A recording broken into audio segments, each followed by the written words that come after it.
Thank you, and good morning to you all. You may be seated. Thank you. With that, today's date and time set for sentencing in this matter. I'll start with the defense. Defense, did you have an opportunity to read the PSI and discuss it with your client? Yes, we did. Any challenges, changes, or corrections that need to be made to the pre-sentence investigation report? No, Your Honor. Thank you. People, any challenges, changes, or corrections that need to be made to the pre-sentence investigation report? Thank you, Judge. Just one. Page 6 of the evaluation plan, there is one misspelling of the victim's name. He's a minor, so I let probation know the correct spelling. I believe Mr. Kaplan will make the changes. That's page 6 of the evaluation plan and throughout the report, Judge. Thank you. We will make those changes, please, Mr. Kaplan. With that, any further? Thank you. Thank you. MDOC, any updates to the report? Nothing, Your Honor. Jeffrey Kaplan, period. I've got the Department of Corrections. Thank you. With that, the court understands that there are several identified victims that may wish to speak in this case. Before we get started with that process, I am going to advise the media that you are not to record in any way, shape, or form any of the minors' faces. And so the prosecutor will let me know before they are called, and I will instruct the media, do not record their faces under any circumstances. Also, to the entire courtroom, including the media, please do not use your cell phones in the courtroom. Use of your cell phones will result in your cell phone being taken. This is a formal proceeding, and so I do not want anyone using their cell phones in this proceeding. Also, I understand that this is a very emotional hearing, and I am aware of that, and I am aware of the emotional situation and the emotions that may become apparent in this case during this hearing.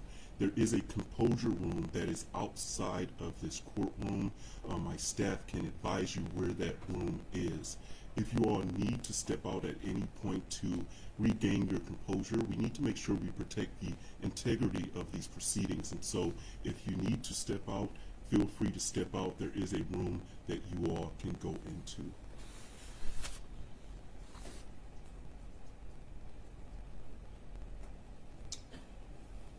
With that, people, you may call the first person that wishes to make a victim impact statement. Thank you, Judge. Nicole Beausoleil will be speaking first, Judge. Thank you. Nicole is the mother of Madison Baldwin. Thank you. Good morning, ma'am. Good morning. If you could please state your full name for the record. Nicole Beausoleil? Thank you. And is there something you wish to state to the court this morning? Yes, I do. Thank you. You may proceed, ma'am.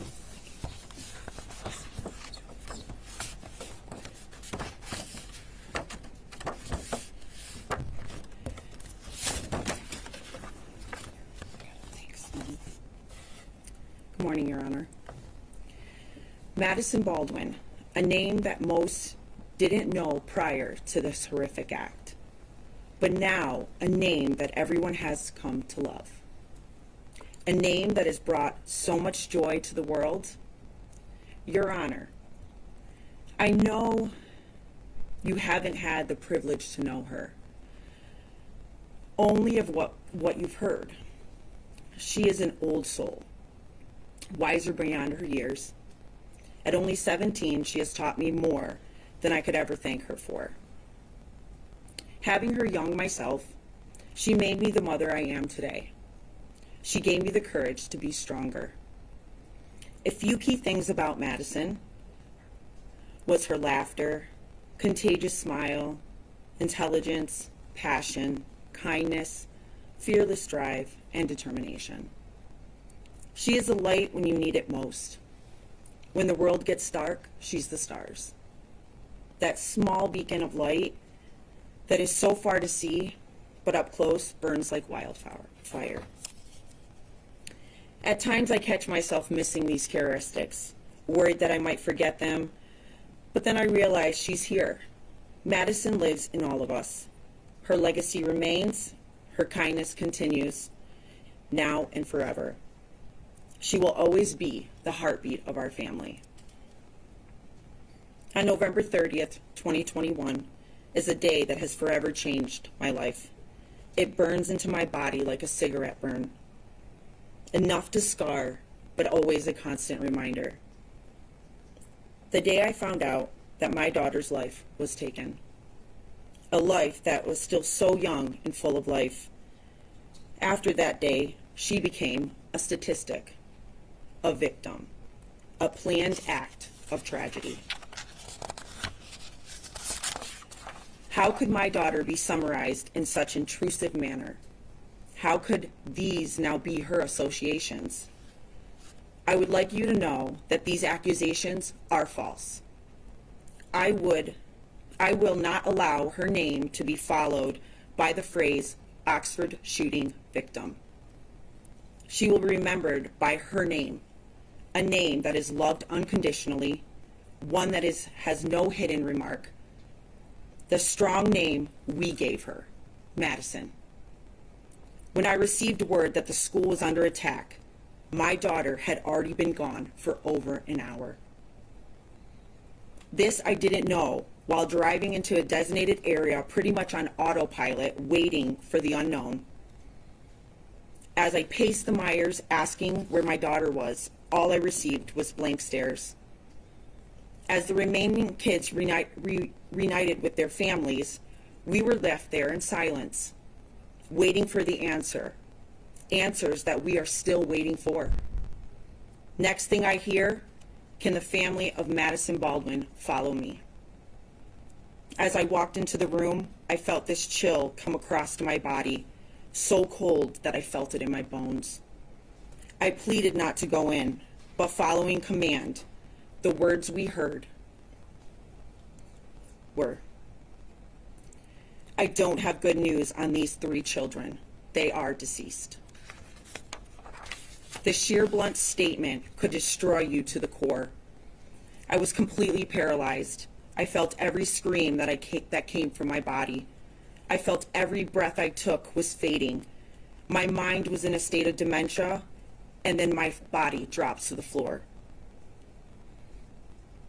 We were literally suffocating together in disbelief. Replaying those words in my head, within seconds, I thought, did I hear them right?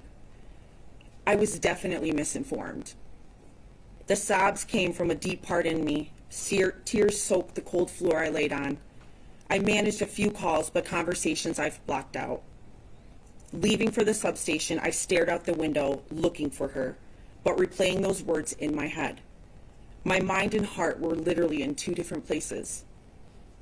The rest of the night was excuse after excuse on why I couldn't be taken to my daughter. I needed to see her.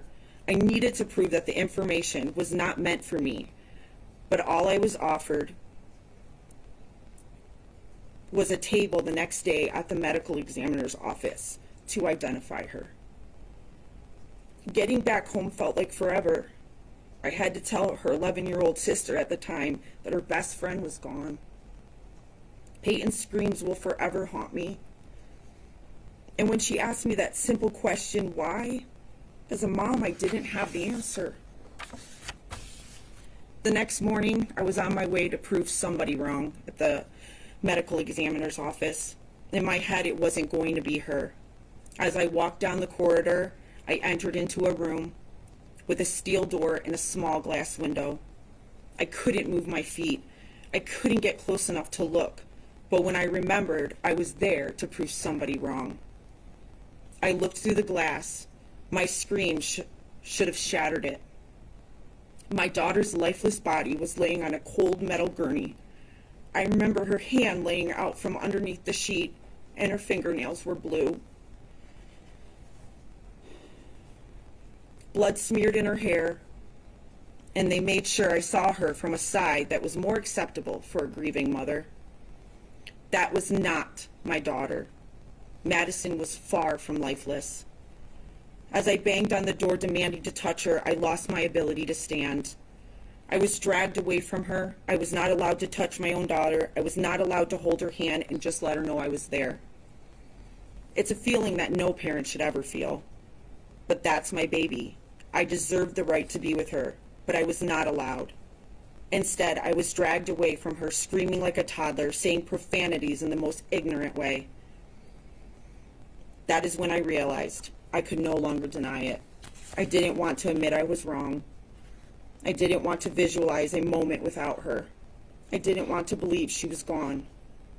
but it hit me like a semi-truck. I knew her dreams were no longer the future, but only dreams. Your Honor, I thank you for the dedication to this infuriating act. I admire your knowledge of the law and the stance onto listening to all, keeping your composure and consistency throughout this sentencing. I thank you for the clear representation of your courtroom. I thank you for the countless hours that this has taken from you and your family's life to give the best possible judgment. I thank you for being a human being. To the prosecution and advocates, Karen, Mark, David, and countless others, I thank you for the constant efforts to keep my daughter's legacy alive. The righteous hours, the rigorous hours that have consumed you, your nonstop actions to make sure all facts are given appropriately, your compassion for our family. Jen, my advocate, and others, advocates, I thank you for picking me up on some of my worst days. Days and moments that I thought my life was not valuable, keeping me sane during every moment, even when weakness was at its worst. You all have remembered my daughter and kept her spirit alive in the most prestigious manner. Thank you for taking away from your life to get justice for her life. And lastly, thank you for doing the unthinkable, the tragic, the raw, the vulnerable, and infuriating moments when I know it breaks you inside to make sure that we are the slightest bit okay, to make sure we continue, that we remember, and that we keep fighting for justice.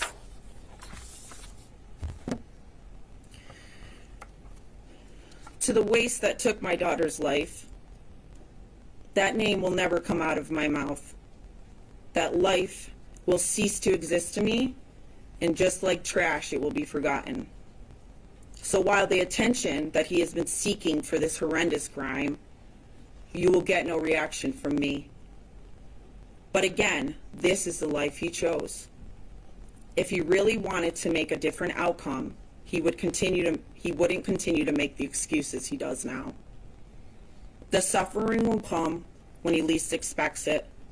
The regret will consume you as you sit alone with the only voices in your head. Guilt would eat away at your soul. This might not happen tomorrow, next year, or 10 years, but it will happen. As you get older, you will realize the path you've chosen, and it will haunt you. Just like the idol that you admire so much, both of you forgotten in the system. And when these emotions flood into your body like you're bleeding out, no one will be there to save you. No one will forgive you. Your hand will no longer be held as you claim insanity. Your outburst for attention will go unnoticed. No one will love you, and no one will come. As I don't wish death upon you, that would be too easy. I hope the thoughts consume you and they replay over and over in your head. The thoughts won't stop. I'm sure you heard that paraphrase before. I hope the screams keep you up at night and they cause real hallucinations. You won't be able to write it on paper for the attention that you so badly seek. Those four walls become your home, suffocating in guilt. It will come, I promise you. I'm happy you decided not to be a coward that day and take your own life. I'd much rather you stick around to see what the life you have chosen for, what suffering really feels like, and that your significance is not above anyone else. I truly feel sorry for you that you thought this would be a better life choice. So, Your Honor, I have chosen forgiveness. We live in a world where forgiveness is not deserved but needed. Forgiveness, a word that holds so much controversy. What does it really mean? To me, forgiveness is an encouragement. It encourages me to forgive the things that are out of my control. I have chosen to forgive for myself. In some that might seem weak or giving in, It's my new journey with Madison, because honestly, that is who she was, and that is what she would have done. I no longer carry that burden. It does not define me, it does not define her, or it does not define our family. I forgive myself for the grief that at times felt like multiple stab wounds, but managed to survive. I forgive myself for the weak moments of fear of the world around me. The time it's taken from my family and loved ones, time I will never get back. I forgive myself for not allowing joy and happiness in my life, to reflect and to learn. I forgive myself for any anger that raged inside me and I took out on the ones I love, in hopes that this would destroy me or suffering would be unbearable. You failed. I'm so much stronger than you, and your weakness consumes you. I don't choose to forgive the destructive nature that caused her death. Forgiving is a choice. I choose not to forgive you for the choice you made. This is exactly what you wanted. This is not a life that I would ever want to live. What this has done is ignited the light that I thought I lost. Madison's light. Your Honor, I hope you stamp his faith with whatever fate that might be, to continue to live the life sentence that he researched. That his life sentence is the same as my life sentence I received. As a life sentence that I cannot escape from. Day by day passes, I hope his life seems more meaningless, lost and forgotten. So when my time comes, and I will never worry if our paths or fates will ever meet again, but when our true day of judgment comes, my justice will be served. That his life sentence will continue so that he may live in his own personal prison for eternity, with no one waiting for him. I can only wish him the best on his new life and the repercussions that follow. Your Honor, as I close this chapter and I start a new one, I would like to make one thing clear. These actions did not break me. I am not broken. I am just rearranging the pieces. I am surviving each day, navigating this journey, celebrating the good and learning from the bad, choosing happiness, forgiving when needed and when it's deserved. I am living. I'm living because of my baby girl, Madison. Thank you.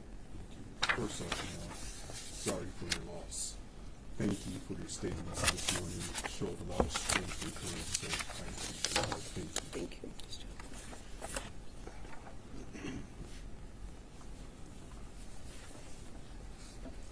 Thank you. People, you may call the next individual that wishes to make a victim impact statement. Take that.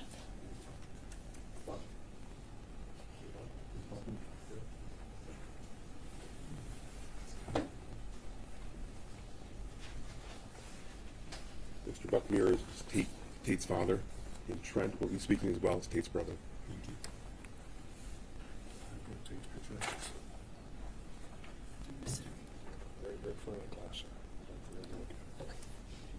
May I approach, Your Honor? Yes.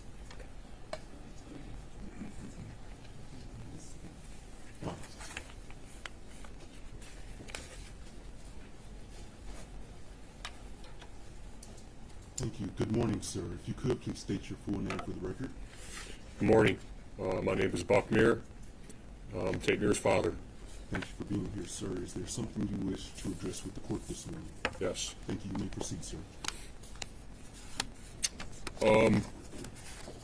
So, as I kind of prepared for this, Ed wrote a victim impact statement earlier, a couple months ago, and wrote another one last night. Not sure if I'm going to really read this one, but I want to start first with just a little bit of the story. So the morning of November 30th, I was working from home, and my wife was working in Lake Orion. And I was on a conference call, and I heard some sirens in the background and really didn't think much of it. But they were not going away, and they were getting louder. And I got a call from my wife, and she told me about what was going on at the school. So I got done with my conference call and started making my way to the school and texted Tate a couple times, called him, no response. So then we get to Meyer, and I met my wife there, and you know, as all the kids are filing into Meyer, Sherry and I are both walking around looking for Tater. And I had a feeling something didn't feel right to me. And so as people started to, as kids and parents started slowly fading out of Meyer, I grabbed our athletic director, who was at Meyer, and said, "Where's Tate? Have you seen Tate?" And he looked at me and he said, "No." But he knew, but he couldn't tell me. He wasn't the one to tell me. So as we're wandering around Meyer, asking everybody if they've seen Tate, we got summoned to the manager's office at Meyer. And were delivered the news that Tate wasn't with us anymore. And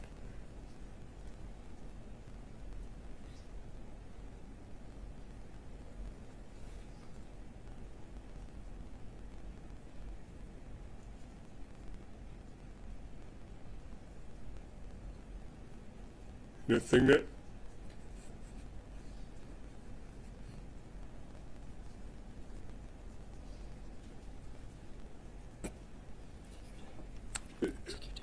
that stands out to me was what my wife said. She put her head in her hands and it said, "Not my baby boy."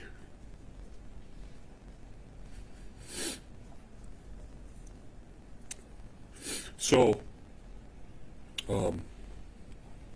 we walk out of the room in shock, not really sure if what we heard was real and true. So we had to make our calls to Trent and Ty. And I can't remember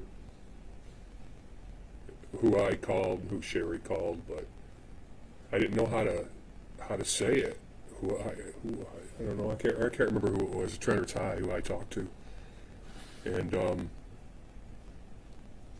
I didn't know how to soften it. And I basically said Tate was killed. And so the boys came to Meyer, and we left as a family to go home. And when we got home, we were just a bunch of zombies, and we were kind of walking around. And believe it or not, we cooked dinner that night, and had a couple visitors. And you know, as we kind of are working our way through this process, it's been quite a journey. I can tell you that. You know, the one thing that is love is obviously absent from our family, because there's no joy. when you have joy, it's easy to love. So, me and my wife are trying to figure out how to save our marriage and how to save our family. And we didn't even do anything to each other. So, as we navigate these treacherous waters, you know, we try to honor Tate and because we know he's looking down on us, and I know he's not very proud with how his dad is handling this. But his dad's fighting, his mom's fighting, and his brothers are fighting. So I'll read a little bit of this victim impact statement here. This is kind of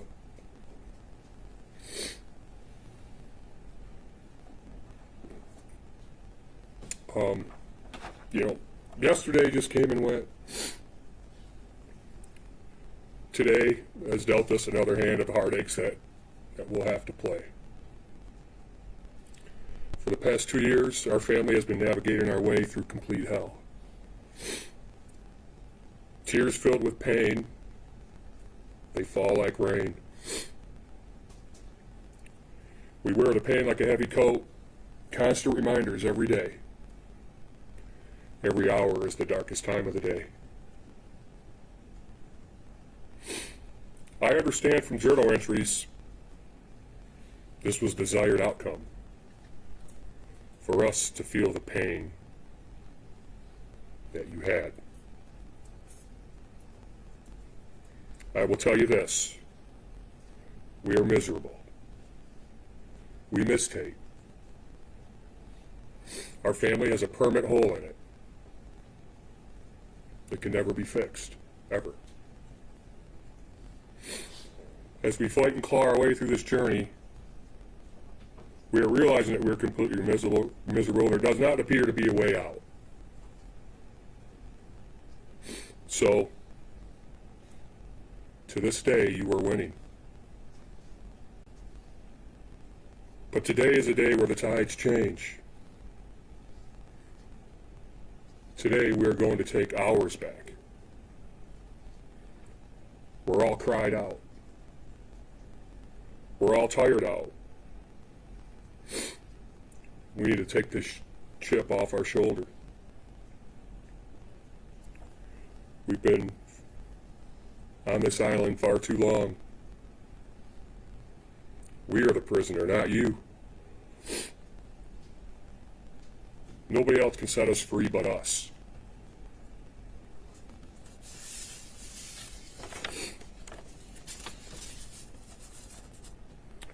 In life, sometimes what you need is exactly what you fear. We fear forgiveness for your selfish acts. So today, how hard it is, we need to find a way to start working our way to forgiveness. Forgiveness to you, forgiveness to your parents, forgiveness to the school. What other options do we have? Be miserable for the rest of our lives and rob our family of normalcy? Be miserable and rob Trent and Ty of a normal life filled with friends, their future wife and kids? Be miserable and rob Sherry and I a happy life that we worked very hard for and earned? Believe me, we will never forget about you, ever. We want you to spend the rest of your life rotting in your cell. What you stole from us is not replaceable. But what we won't let you steal from us is a life of normalcy. And we'll find a way to get there through forgiveness and through putting good into this world.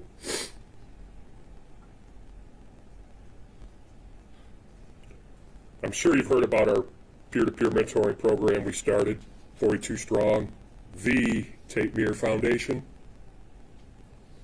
We launched it after the tragedy in honor of our Tater. He was an amazing kid. He loved to give. He loved to serve. Went to the same elementary school as you. You knew him.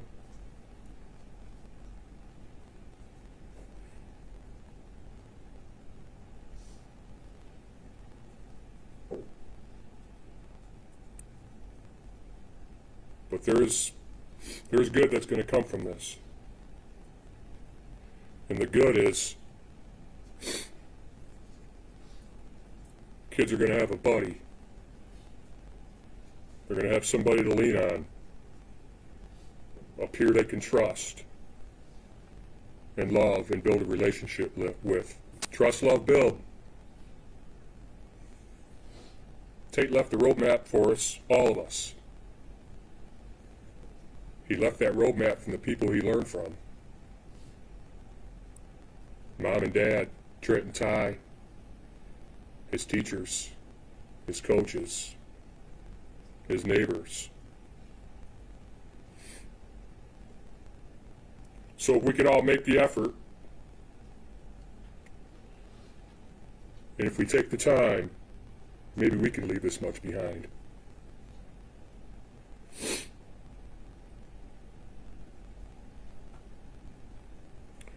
So I'm going to stand here by your fire, because it's cold. It's a cold one tonight, and I'll be taking care of Soul Fight. Thank you for your comments this morning, sir. And I've read a litany of victim impact statements, and your son had an extremely positive impact on this community. So thank you for being here, sir. Thank you.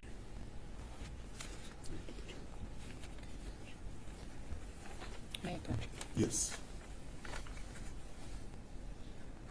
Trent will be speaking as well, Tate's brother. Thank you. Sir, if you wish, you can stand with your son if you wish to.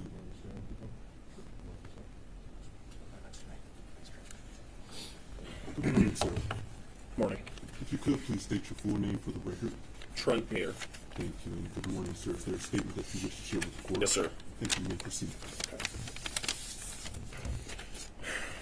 Good morning, everybody. My name is Trent Muir. I'm the eldest brother of Tate Muir. On November 30th, my brother, a friend, a teammate, was taken from our lives far too soon. This loss is hard for me to put into words. It has affected my every decision, every thought, for every single day over the last 2 years. I could never escape the thoughts, the loss, the grief, the what-ifs. What would life be like right now? Where would Tate be going to school? What memories would we have made together? Now, I just have to wonder, what would it have been like? My future kids can't meet their uncle. My parents can't watch one of their sons grow up. I won't get to have Tate as groomsman. Ty and Ed can't get a cabin with their brother. These are the thoughts that I have every single day. This event has put a halt on the world. My family will never be the same, but we will have to learn how to live with it. We cry, we grieve, we don't know what to feel. Sometimes we don't want to do anything. We don't even want to get out of bed. It is always there, impacting us every single day. It has affected my relationships with my family, my close friends, my girlfriend. Nobody gets what we have gone through, and I hope to God no one does.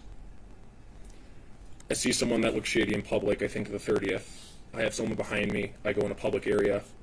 Almost everything is a trigger to what happened to my brother, and that makes me think of him. I've gone to therapy, talked with friends and family. It sometimes seems like nothing will help to make this pain go away, and I know that nothing will bring my brother back because he is gone. I am asking that the shooter gets the maximum penalty. This coward took actions knowing the consequences and effects it would have on people and this community. He did not care. He took the selfless action of taking 4 lives away. He took 4 kids' opportunities to grow into incredible young men and women, and he should never have the opportunity to see the light. He waived his right and opportunity when he took the lives away of those 4 beautiful souls. I pray that justice will be served. I believe that the right ruling will be made, one that reflects the magnitude of pain and loss caused by his actions. I pray that through this, my family, our community, and the other 3 families can find a measure of healing and closure. I know that love and community will prevail against evil. So while you sit there rotting and suffering for the rest of your life, you will learn to find joy, happiness, and normalcy, and let Tate's legacy live on forever. Thank you. Thank you. And as I told your father, you had an amazing brother, so thank you for your statements, and thank you all for sharing his story with the court. Thank you. Thank you. Thank you, people. You may call your next person.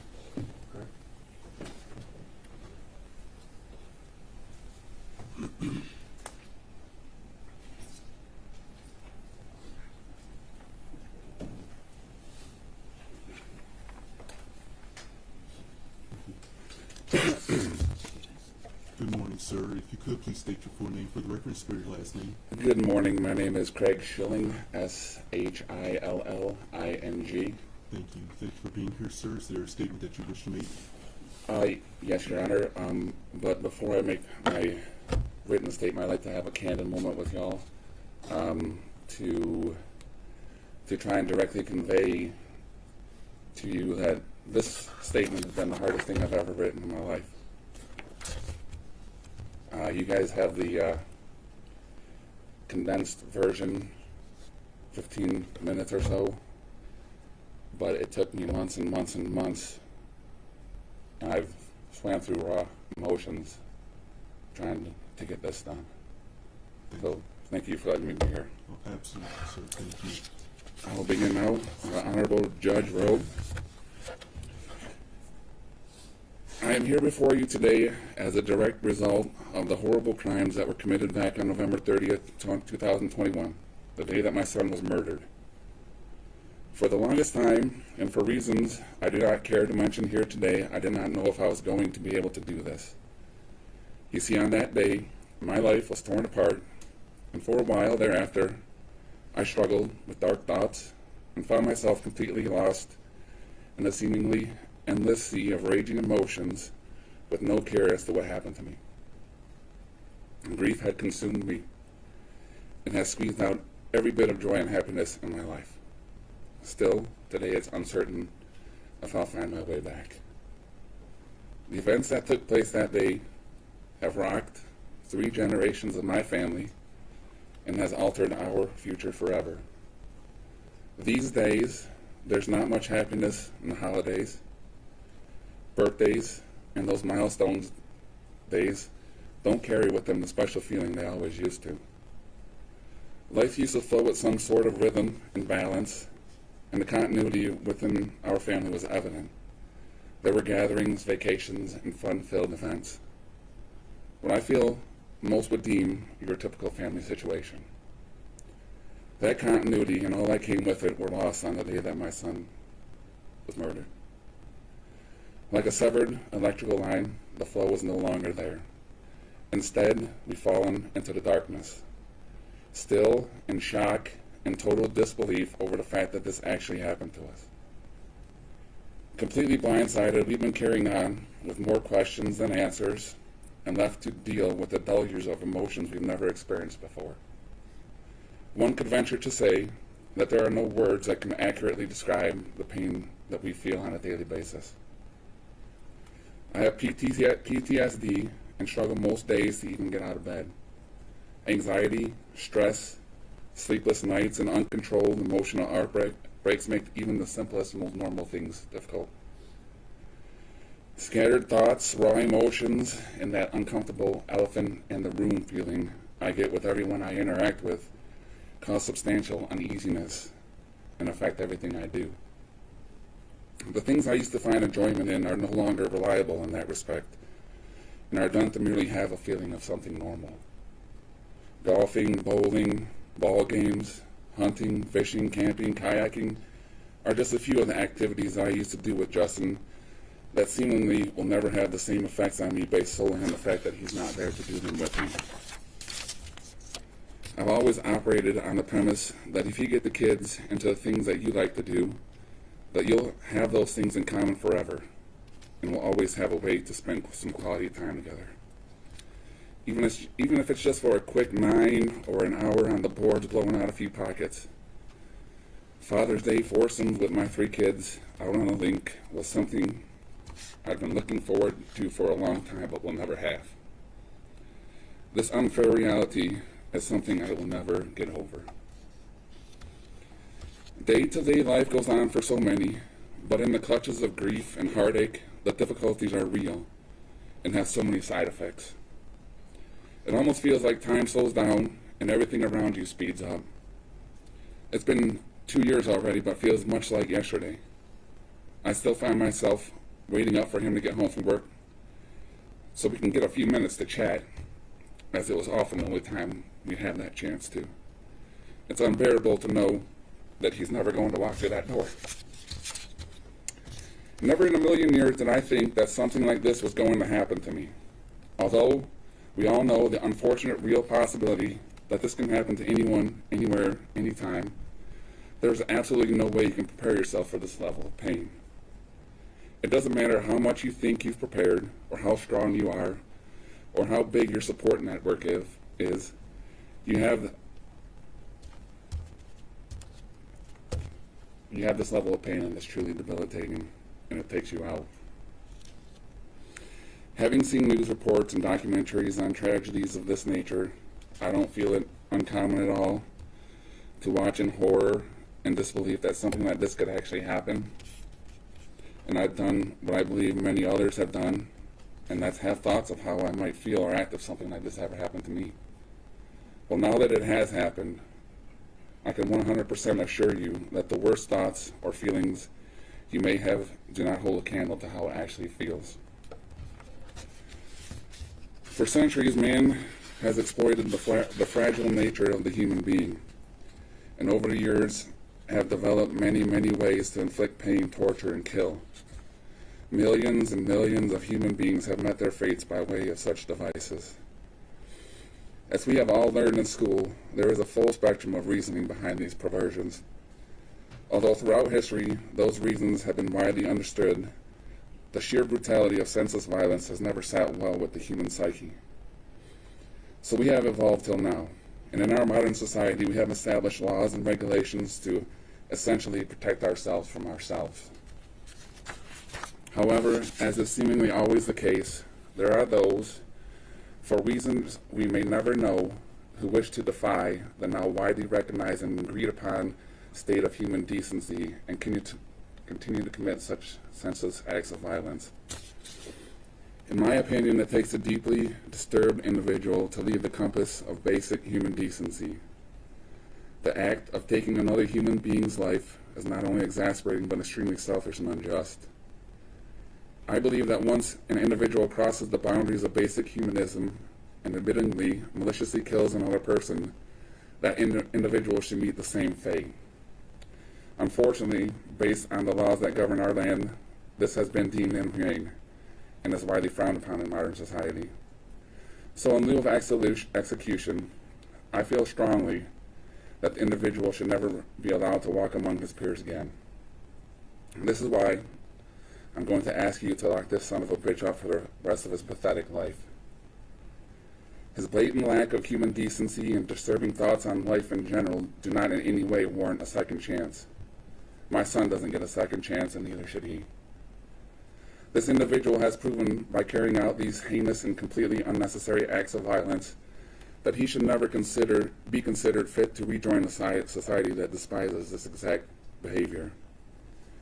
His very name should be condemned, recognized only by his cowardly, vile, and malicious defiance of human law. Now, with all that being said, I'd like to direct my comments toward this discussing individual I speak of. He sits across the room from me at this very moment, dressed in orange, emotionless. Although I'm sure he may have a half-baked idea of just what I'd like to do to him, I'm not quite sure he has adequately envisioned the exact nature of this idea. I'd really like an opportunity to physically show him how much pain he has caused me and my family. But in a civilized society, governed by complex laws such as ours, this type of display is not permitted. But you can rest assured, you piece of shit, that baby bird screams would pale in comparison to the screams that you would exude if I were only able to show you. But luckily for you, they won't let me. So I will hope, with every bit of hope I have left, that with every passing thought or memory you have about what you've done, you remember my statement, and take time to imagine it happening and recognize it in the worst way possible. I've tried to put myself in your shoes, and over tried to imagine what could have possibly been so horrible in your life to have caused you to commit these crimes. I actually thought long and hard, and can come up with no logical explanation. The fact is that what you did was reprehensible and completely unnecessary. You see, we use things called words to convey our thoughts, our concerns, and our opinions. Sometimes those words we share with, sometimes those who we share our words with don't hear them or choose to not listen. But this is no reason to throw a tantrum and do the wrong thing. You simply have to speak louder and to more people until you get the results you desire. Life is not easy in any sense of the word. It often feels cruel and unfair. But what you have obviously overlooked is the fact that life is the most precious gift each and every one of us receive, and you have completely wasted yours. You said you wanted to be remembered as a person who committed the biggest shooting in Michigan history, and this may be true. But I will have it entered on file at this time, on this day, for the world to know forever that Ethan Crumley should be remembered as the biggest coward in Michigan history, an individual who unfairly preys upon unsuspecting and helpless lives without the courage to meet their same fate, a truly detestable and ignominious excuse of human being. Now, my last words for you before I conclude is that I truly hope your new roommates welcome you in properly and show you the kind of treatment you can only get on the inside, as it's clearly all you've ever wanted.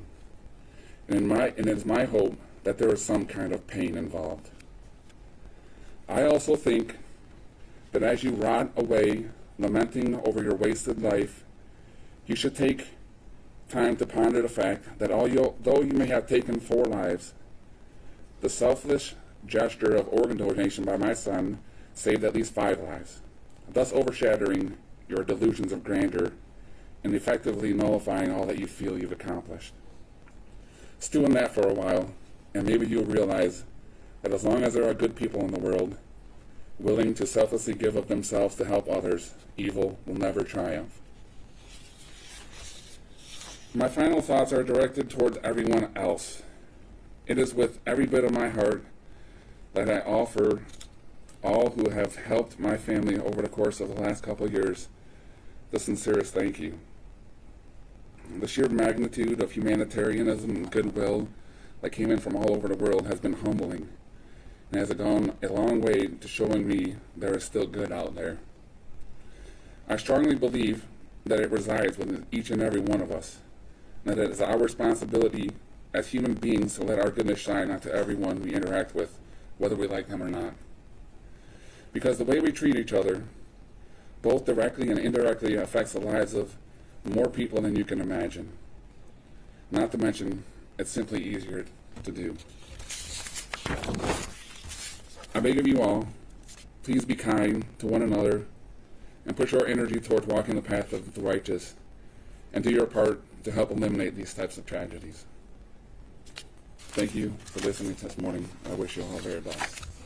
Thank you, sir. And I know that that wasn't easy for you, so thank you for your statements this morning. They did not fall on deaf ears, and I am very sorry for your loss, sir. Thank you. People, you may call the next person that wishes to make a victim impact statement. Jill Sobey is next, Justin's mother.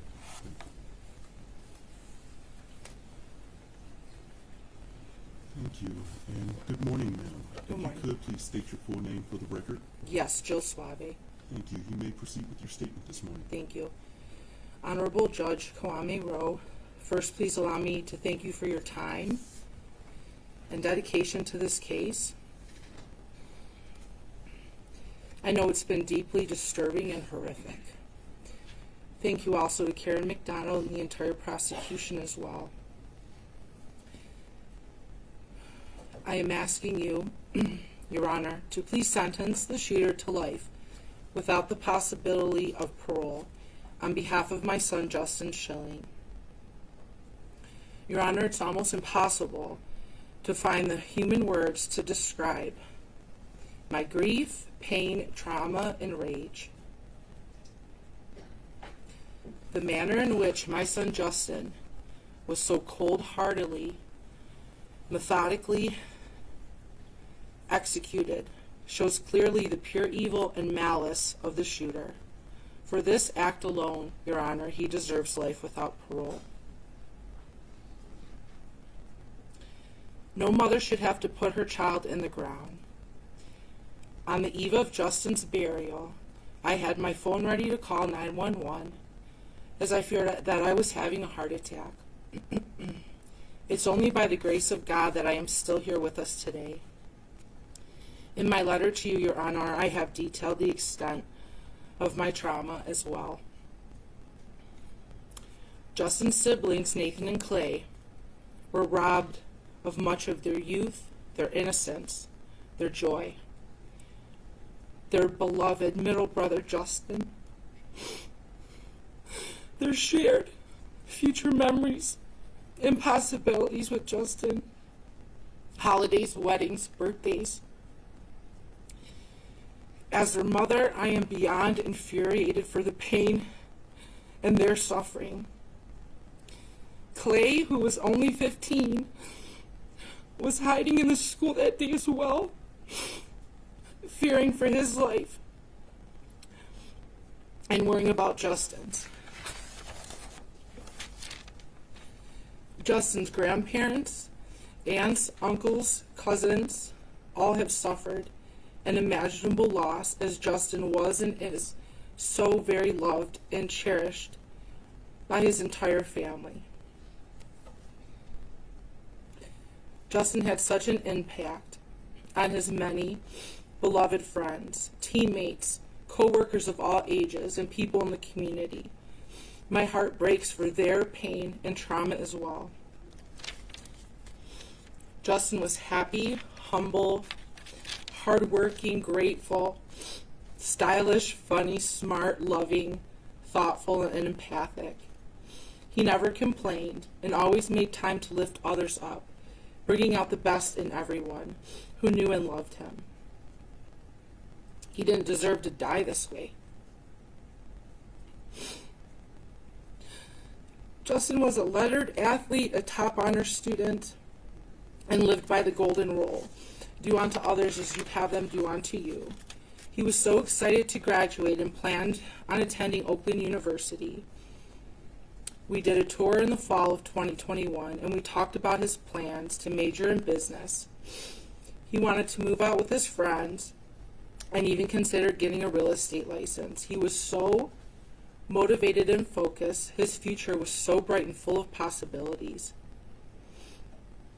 Justin would have been an amazing father.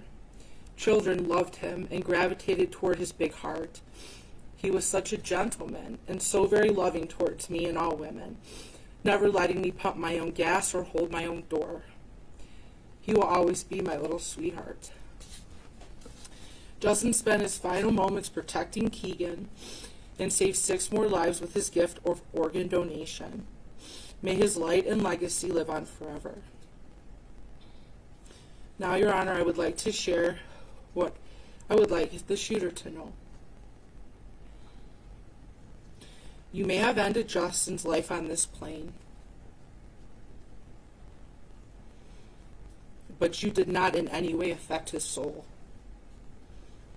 You don't have the power to do that. You may have caused the pain and terror as you intended to do, but you did not destroy us.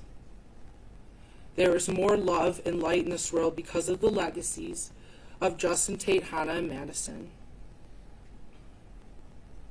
I don't focus on hating you, but I also don't feel a drop of pity towards you. I don't feel anything towards you. You're nothing to me. You don't even exist. While you rot in jail, we will push on. And we will do so many good things in the world, spreading so much love and kindness in honor of our angels. You are facing the consequences of your actions here in this court of law, but you will also face your demons in the afterlife, and there is no escaping that. I pray that you serve as a deterrent and as an example for other lost souls who seek fame by taking innocent lives. You didn't win. You're not famous. It didn't turn out as you had hoped. The media will forget about you. They will move on. I know you're miserable, and it's only going to get worse as the reality does set in. But we are only going to get better. More healed, more loved, and more loving towards others, more peaceful and more full of grace. And one last thing I do want you to know. If you were that lonely, that miserable, that lost, and you really needed a friend, Justin would have been your friend if you had only asked him. Thank you. Thank you, ma'am. And also, I'm very sorry for your loss. Thank you for your statements this morning. Again, I know that's not easy to do, especially in a packed courtroom, so thank you very much for being here, ma'am. Thank you so much. You're very welcome. Stephen Radis and Juliana, Hannah's father and sister. Thank you. Is there going to be a minor involved? No, President. Thank you.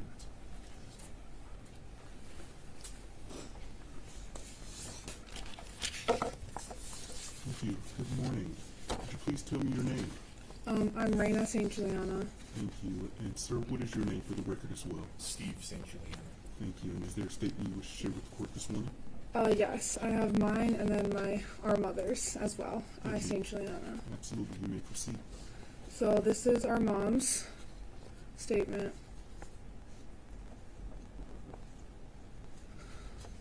Hannah was the best version of me. We were similar in the things that we liked and the things we didn't like. She loved doing fun things and making things fun for those around her. On the days I was not feeling good, Hannah would make sure to put a drink next to my pillow, cook for the family, and not only do the dishes, but also make the kitchen super clean, just how she knew I liked it. Almost all Christmas presents were Hannah's ideas because she knew what everyone in our family liked. When we went shopping for it together, our carts would always come back brimming to the top. Our carts would always come back brimming to the top. Even when Noah was little, she adored him from the start.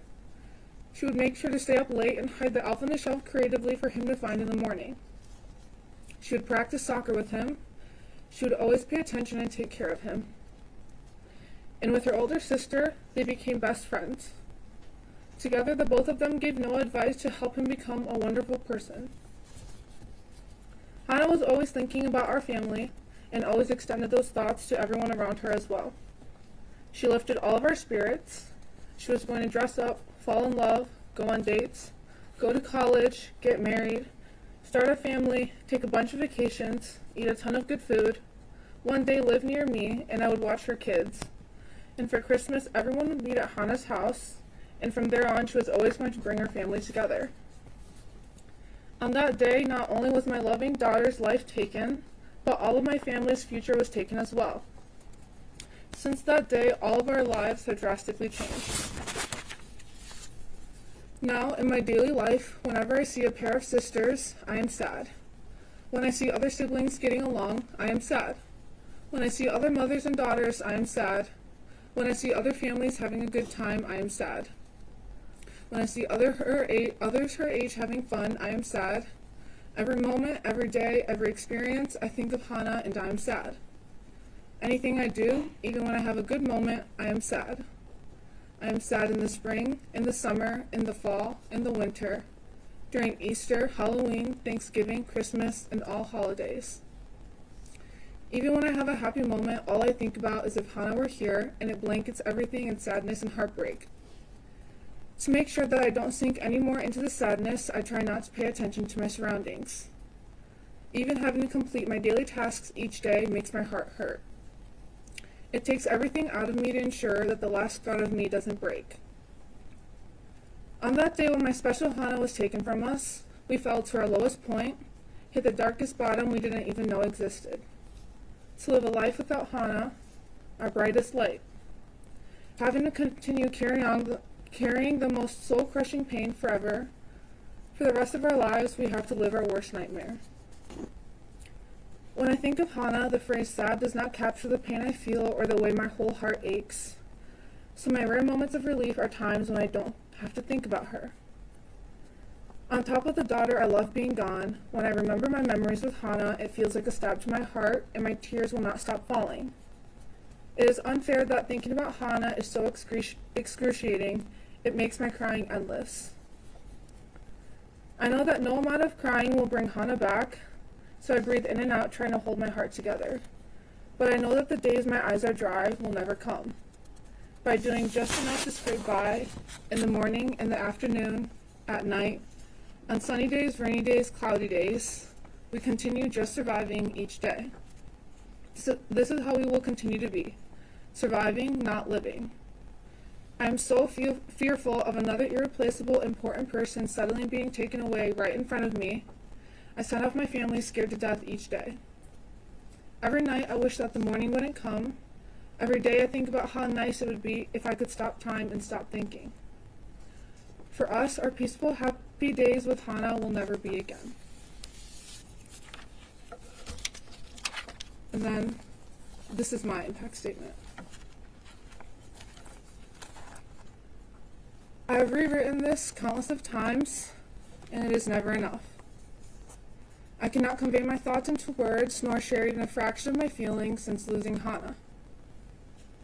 To be honest, I have not fully faced my emotions myself. How can I? Hannah is the one I went to for the little things, the big things, and all the in-betweens. Hannah is my little sister. She is my other half, my favorite person. She completes me, and there's not a single soul I could love more than Hannah. There is not a moment that goes by that I don't think about her. It is unfair to even confine her murder into just the word lost. I never hear her footsteps coming up the stairs anymore. Her bright lights in her room are never on, which also reflects the dullness of our house now. I don't see her napping on the couch, cooking downstairs with my mom, or making TikToks with Noah. The empty seat at the dining table is the loudest silence I have ever heard. And without Hannah in the middle between Noah and I, it emphasizes the space between us. I was decorating the Christmas tree with Hannah in 2021 when I thought to myself, I can't wait for when it's her house that we host the holidays at. I was wondering which clothes I could get away with stealing from her closet when I headed off to college. Wondered if her boyfriend would look like my boyfriend because our tastes in guys were so similar. I was going to finally get my license so we could go thrifting together. If I'm bored in school, I can always just text Hannah to go on a walk together. If I couldn't remember a song, it's okay, because Hannah would remember it. We were going to be the best duo on the lacrosse field. One look and she knows what I'm thinking. One switch Japanese and we get to talk in our own little world. She'll speak at my wedding as the maid of honor, and I at hers. With Hannah by my side, there's nothing I can't do. Instead of speaking at her wedding, I spoke at her funeral. Instead of fishtailing her hair for a game, I curled her hair in a casket. Doesn't matter if I go to her room to steal her clothes, show her an outfit, or ask for advice. I am met with silence and darkness. I pushed off getting my license because what was the point? She's not here to sit in the passenger seat. I couldn't go back to school and finish my high school years. I'd see all of Hannah's classmates, my classmates, get their homecoming, their sports games, their prom, and their graduation when Hannah doesn't. I refuse to decorate the Christmas tree. That is what we do with Hannah. My brother asked me to still continue our traditions, but I can't. I can't be a good sister for him because that is what Hannah and I did together. Each day is just going through the motions, because apparently we're still supposed to go on. I hate it. I never asked for it. I never want to accept it. Loving Hannah shouldn't be this painful, and life isn't supposed to be this paralyzing. I am scared of forgetting Hannah. I want my hippocampus to be filled with Hannah and Hannah only. I don't need new memories. I just want to keep the ones I have. I don't want to meet new people because they aren't Hannah. I don't want to wake up in the morning because Hannah's not here. I don't want to be happy. Hannah is my happy. In my family, we can't say to each other that we miss Hannah, even though we feel it in every atom of our body. We love her too much, and those words are too hard. Because if we say that out loud to each other, we all have to face the fact that we have to miss her forever. It's not an instance where we can wait for her to come back. It is the rest of our lifetime without her. I thought, of course, because we cannot even bear to share our pain with each other, we also won't with those around us, which is why people can ask us how we are doing. If they knew that it doesn't get better, they would never ask that. What I realized is that it seems that they forgot what we were like with Hannah. Looking back at pictures, I have not seen my dad smile like that where joy radiates off of him. I haven't seen Noah so alive without the bags under his eyes, and I haven't seen my mom so carefree without holding her breath every second. There are no words to capture her incandescence, humor, thoughtfulness, wit, kindness, or loyalty. Hannah's always there to support you, hear you, see you. You'd know that. Throwing your head back and laughing at the stupid comment Hannah made, you have to feel it. Your mood brightening because of Hannah's laughter, you have to hear it. Her colorful Converse, gold jewelry, fun socks, perfect nails, you have to see it. Her kindness was in abundance. She recognizes the smallest details. Her love is unconditional. The warmth she wraps you in is the warmth I cannot live without. I do not want to live without Hannah. She brought out the best in all of us. She truly brought out the best in me. So I'm sorry to everyone who now never gets to meet her, because being robbed of that is a tragedy in itself. To know Hannah is the greatest gift in life. I'm sorry for everyone who knows her, because trying to meet someone like that again is impossible. I look for Hannah in everyone I meet, every place I go. I know how draining that is when you're met with disappointment every time. I'm sorry to all of those who only know me without her. Me without Hannah is someone I cannot even recognize. I am so sorry, Hannah, for leaving that building that day. That is and forever will be my biggest mistake and my biggest regret. I am sorry that I cannot make you feel even a fraction of the world without Hannah. If I could, the shooter would be dead. A creature who left Hannah lying in her own pool of blood, crying in pain, who went to go shoot her again, does not deserve to take another breath. His parents will never see the light of day. Oxford District employees would be fully held accountable, and we would all be working on a time machine. I want you to remember when you were 14. Can you even? It's such a young age. I want you to think about everything that came after 14. Everything Hannah doesn't ever get to experience. She was not supposed to be shot and killed not even 3 months after starting her first day of high school. She was supposed to grow old, just as we all are right now. Experience the beauty of life, not feel its cruelty. The least that can be done for Hannah is for it to be ruled life without parole. There is no justice that will ever be enough. However, the first step is to ensure that he never has a chance to take away another life and destroy families ever again. Thank you. Thank you for your statements, and thank you for sharing your story of your sister. Not only did I read it before today, I also listened very closely to you this morning. So thank you for sharing just a small sliver of who she is. and I am very, very sorry for your loss, but I appreciate your statements this morning. Thank you for being here.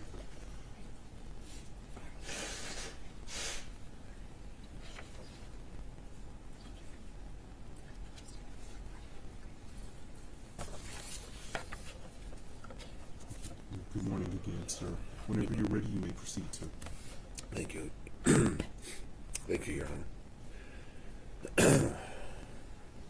The defendant envisioned, researched, planned in detail, and then proceeded to execute his plot to murder and terrorize his fellow students.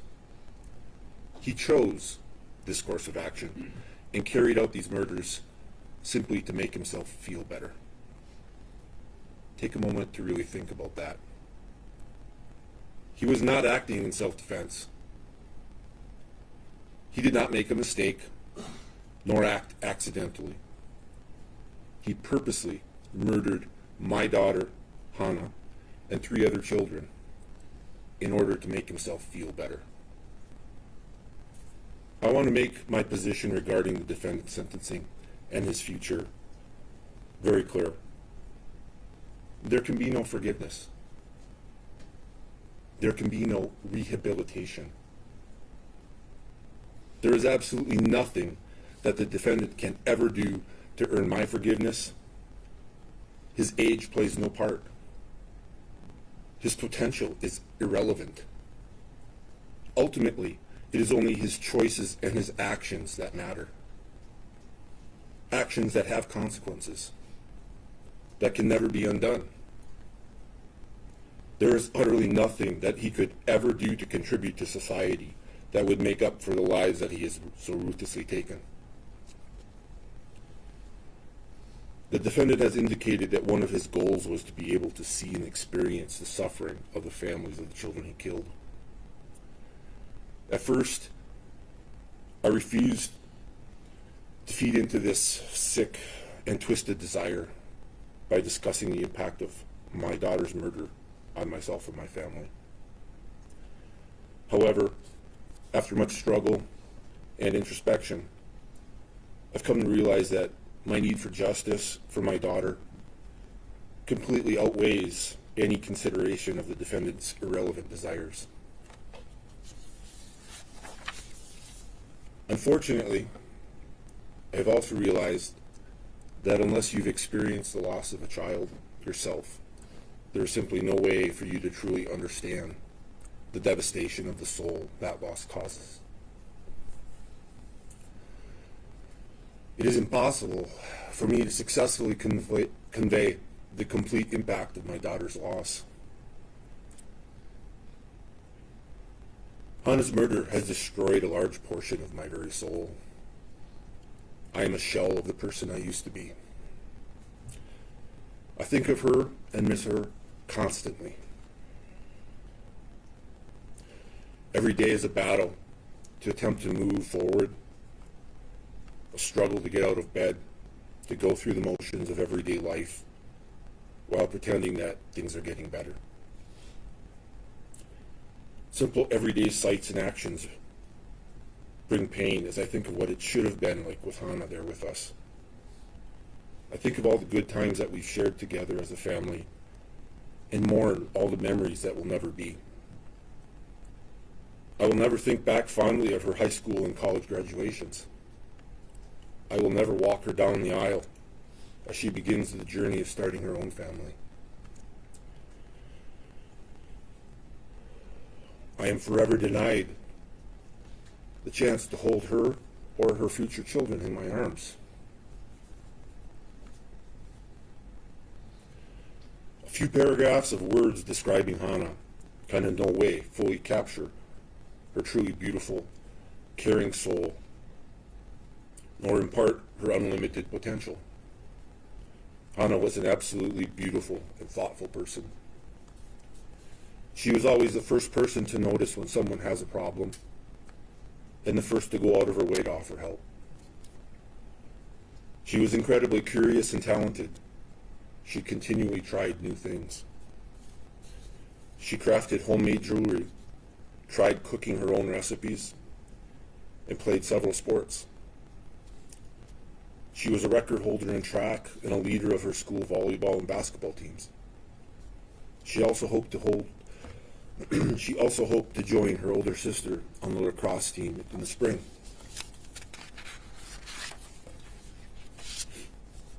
Hannah was just beginning to hit her stride academically. She was a straight A student, was fluent in English and Japanese, and was studying Chinese. She conquered everything that she put her mind to doing. Your Honor, I'm relying on your education and life experiences to be able to imagine the incredible loss to the world that Hannah's death has wrought. The lost potential of her life is truly incalculable. Hannah kept a list of potential careers that she was really interested in. I found this on her phone afterwards. Amongst the list, you would find careers such as an immunologist, pharmacist, nurse, physician, and an FBI agent. We will never know how many souls she may have touched, nor what improvements to people's lives her efforts may have resulted in. These opportunities have been forever eradicated. My family and the families of all the victims are depending on you to impose a sentence that is commensurate with this heinous crime. Truly, his life should be forfeit. However, I realize that the law itself will not currently allow this. And the closest that you can come to achieving this is to sentence the defendant to life in prison without parole. This is the minimum that justice demands.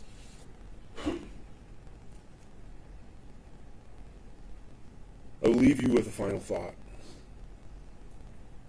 If it were your child who was killed in such a cowardly manner, would you be satisfied that justice was served with anything less than him spending the rest of his life in prison? Thank you, Your Honor. Thank you for your statements this morning. And again, sir, very sorry for your loss. Your statements did not fall on deaf ears, and so thank you for doing that, sir. Thank you. To you and your daughter. Thank you. Thank you. People?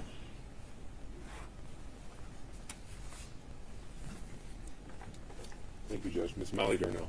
Thank you.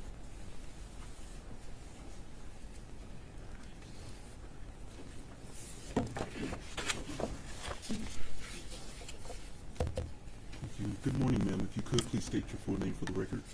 Molly Darnell. Thank you, and good morning, ma'am. You may proceed with your statement. It is easier for me to see you as a monster. You made an intentional plan to shatter lives. Because I came, you intended to kill me. Well, the life that I woke to on December 1st, 2021 was unrecognizable to me. You do not have the power to destroy who I am. In my heart, I still carry love, joy, and hope. I still believe in the power of humanity. There is simply too much good in this world for your actions to destroy that. The betrayal that was done that day goes beyond betraying the students you sat in classrooms with and the students you walked the hall with, the teachers and staff who were there to support you, and the community that you lived in. It extends to educators across the state, to past graduates of Oxford High School, and to the next generation of students and teachers.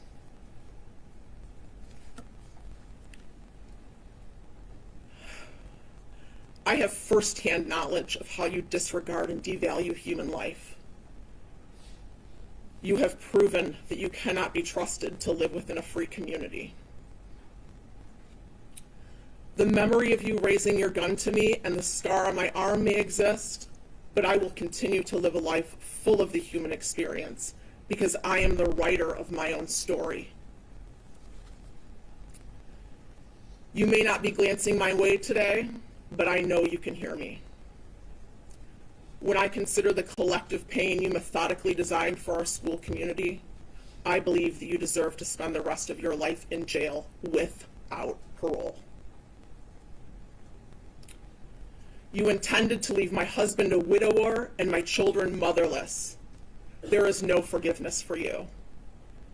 But I have found that I do not need to forgive you to live a life full of kindness and compassion for both myself and others. To the media covering this case, my family and I request that you not use the name of this coward or any images during your media coverage.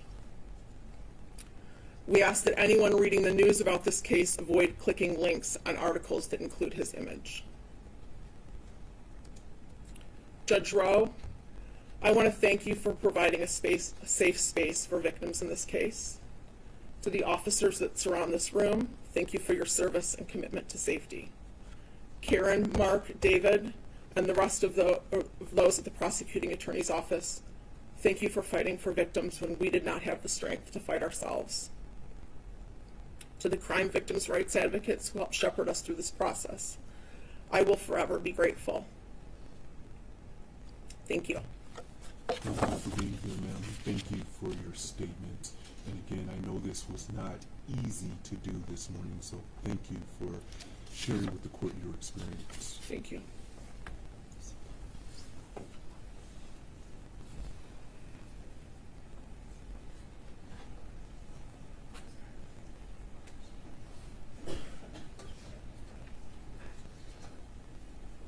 Thank you. People? Thank you.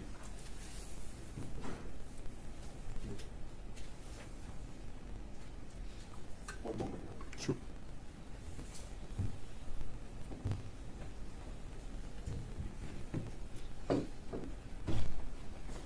Ms. Kyler Sage, support persons, Deputy Daniel Main. Thank you. And is Ms. Osage a minor? Mr. Keith? No. Thank you. Thank you. And ma'am, if you could please state your name for the record. Kylie Osage. Thank you, and good morning to you, ma'am, and good morning to Detective Main as well. With that, you may proceed with your statement this morning, ma'am. Good morning. My name is Kylie Osage. I have attended Oxford Community Schools for my entire life.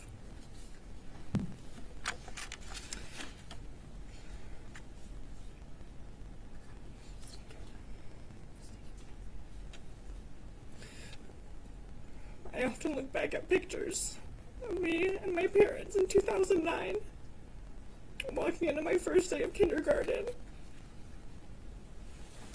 I was so innocent with my Barbie backpack, my Little Pony lunchbox. At the time, I didn't know what a school shooting was. No child should at that age, let alone experience one. I was so innocent on that first day of kindergarten, and that innocence was taken from me 2 years ago. I was a senior at Oxford High School on November 30th, 2021. That day began like any other for me. I drove to Oxford Middle School in the morning, where me and my friend Tamir and I were partners for Bully Busters, which was a bullying prevention program. Tate and I spoke to 6th graders about bullying in the school environment and how to prevent it. Afterwards, I drove back to the high school, where I took a math test. I ate lunch at the same table that I sat at every single day. I made TikToks with my friends in the hallways.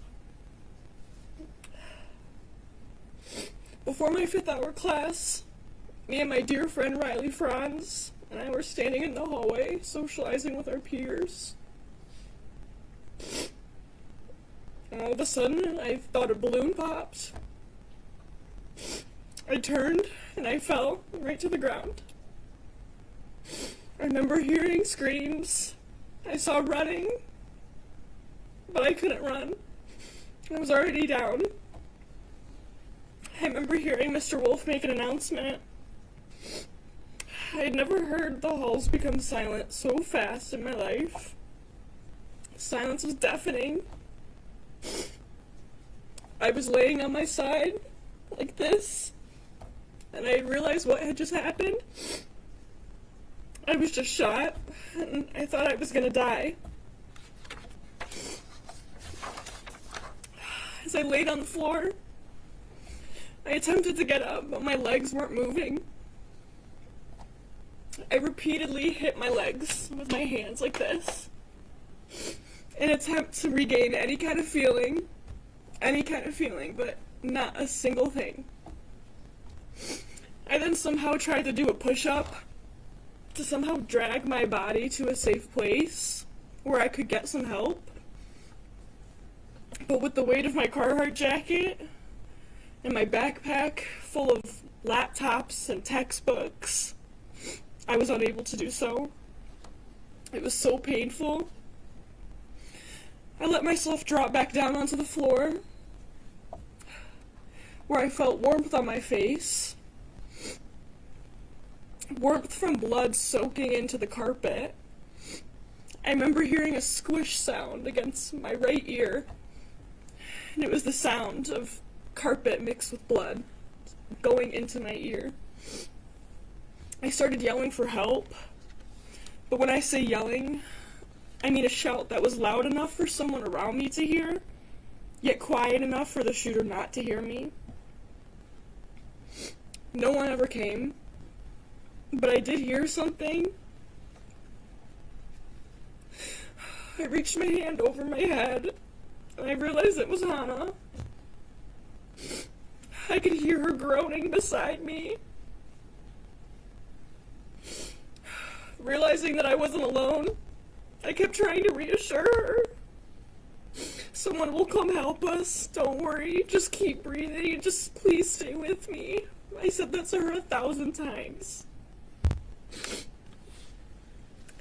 At one point, a SWAT team member came running past us. He was the first person I had seen. I pleaded to him, please help us. He did a double take and said, someone will come back for you. Hannah and I were left in utter loneliness, and I thought I was dying. I kept repeating my mom's phone number to make sure my brain was functioning. I was creating math problems in my head and solving them to make sure I wasn't dying.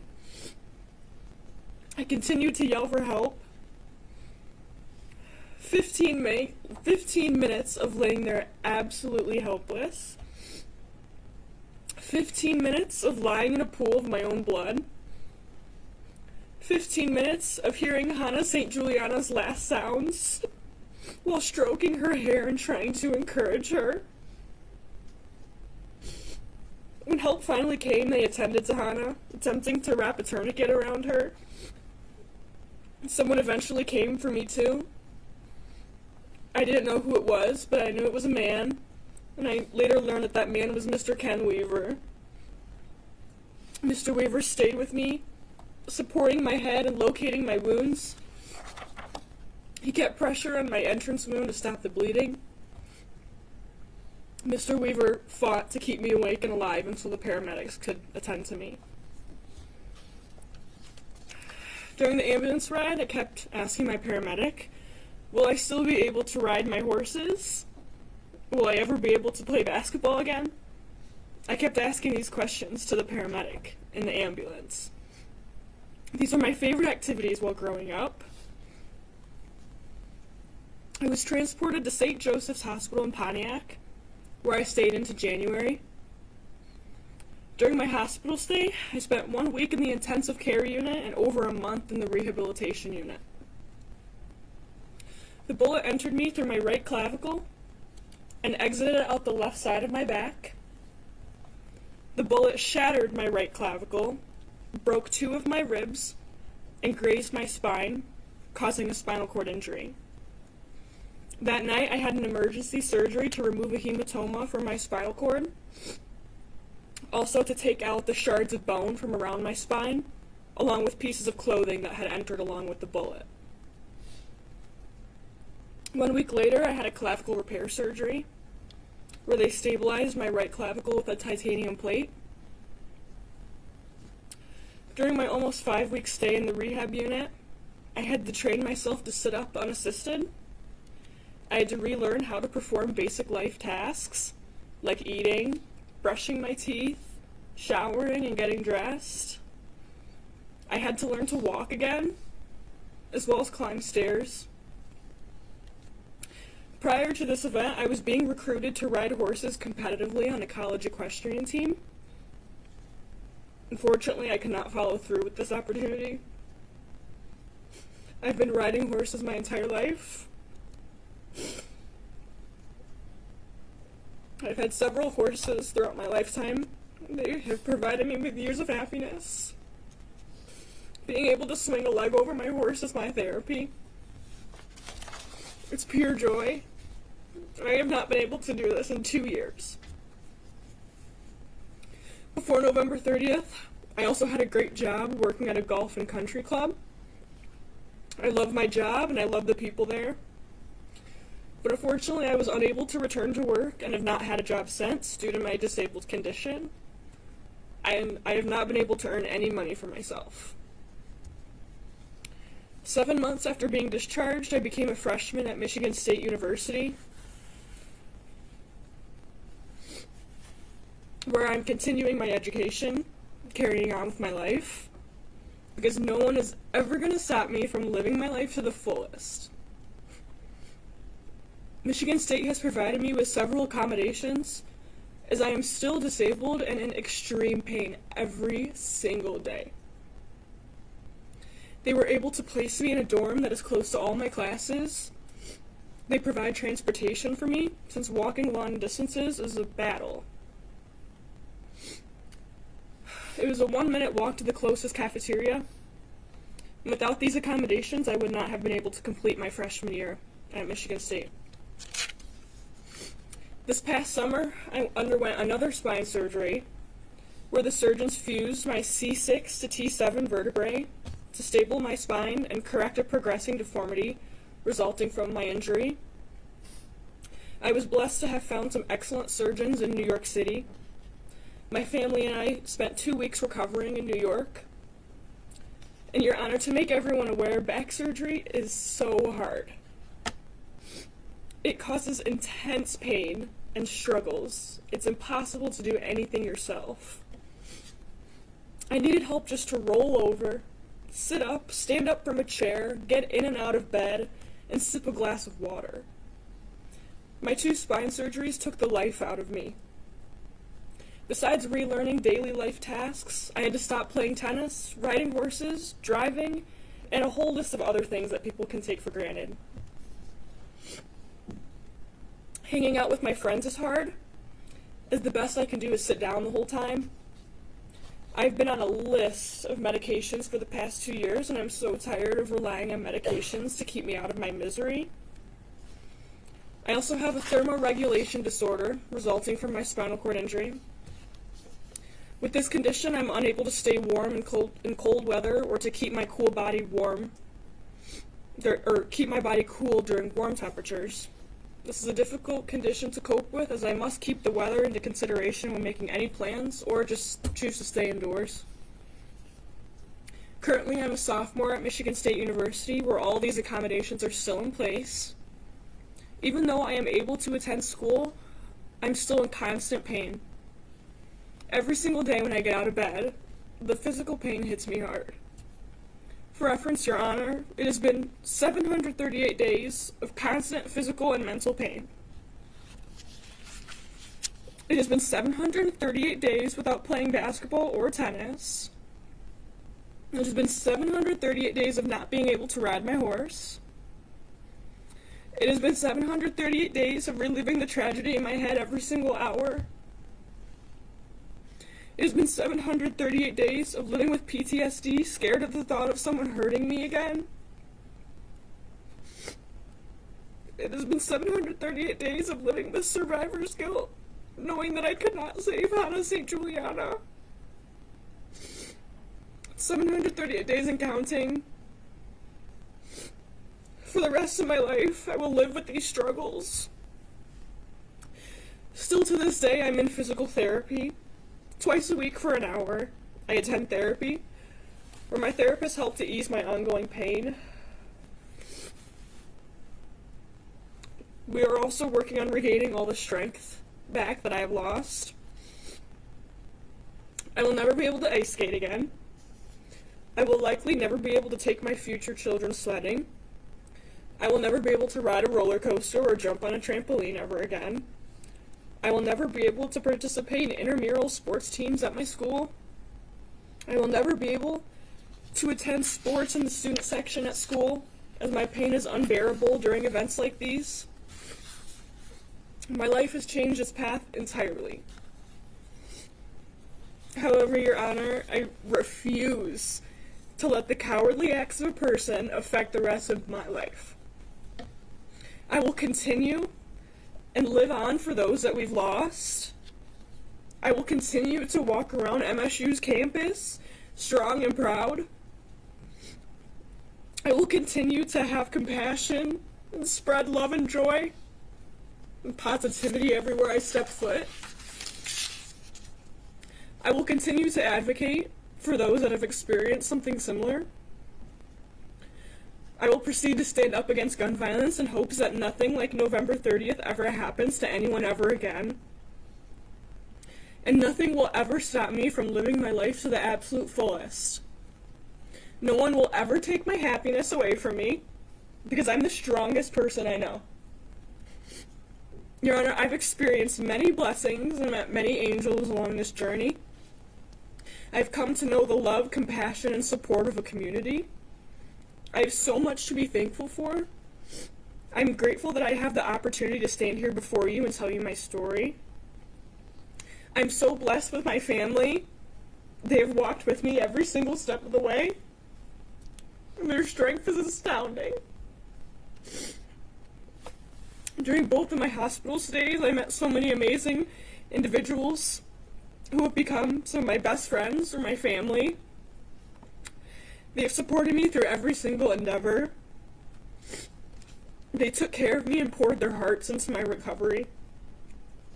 And I'm beyond grateful for my hospital and healthcare family that have cared for me as if I'm their family. And I'm so fortunate to have some great friends who make changes to their lifestyles just to accommodate mine. Most of all, Your Honor, I'm thankful that I'm still here. I keep my faith and trust in a greater plan. As long as I'm on this earth, I will fight for justice for everyone in this country that has experienced something similar. Please, do not let anyone else suffer the impact and trials of our tragedy that we hear about today. Please let there be no opportunity for more tragedy and pain, because no one deserves this. Thank you for your time, and I hope my presence here today will help you make the right decision. Thank you for being here, and your strength and courage in speaking today is nothing short than admirable. So thank you for your statements this morning. Thank you, Sergeant Mann, as well.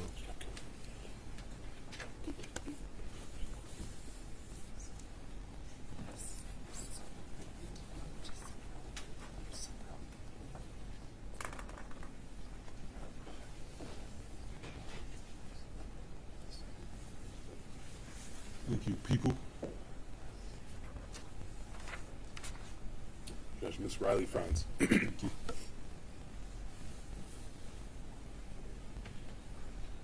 I just want to confirm that Ms. Franz is not a minor.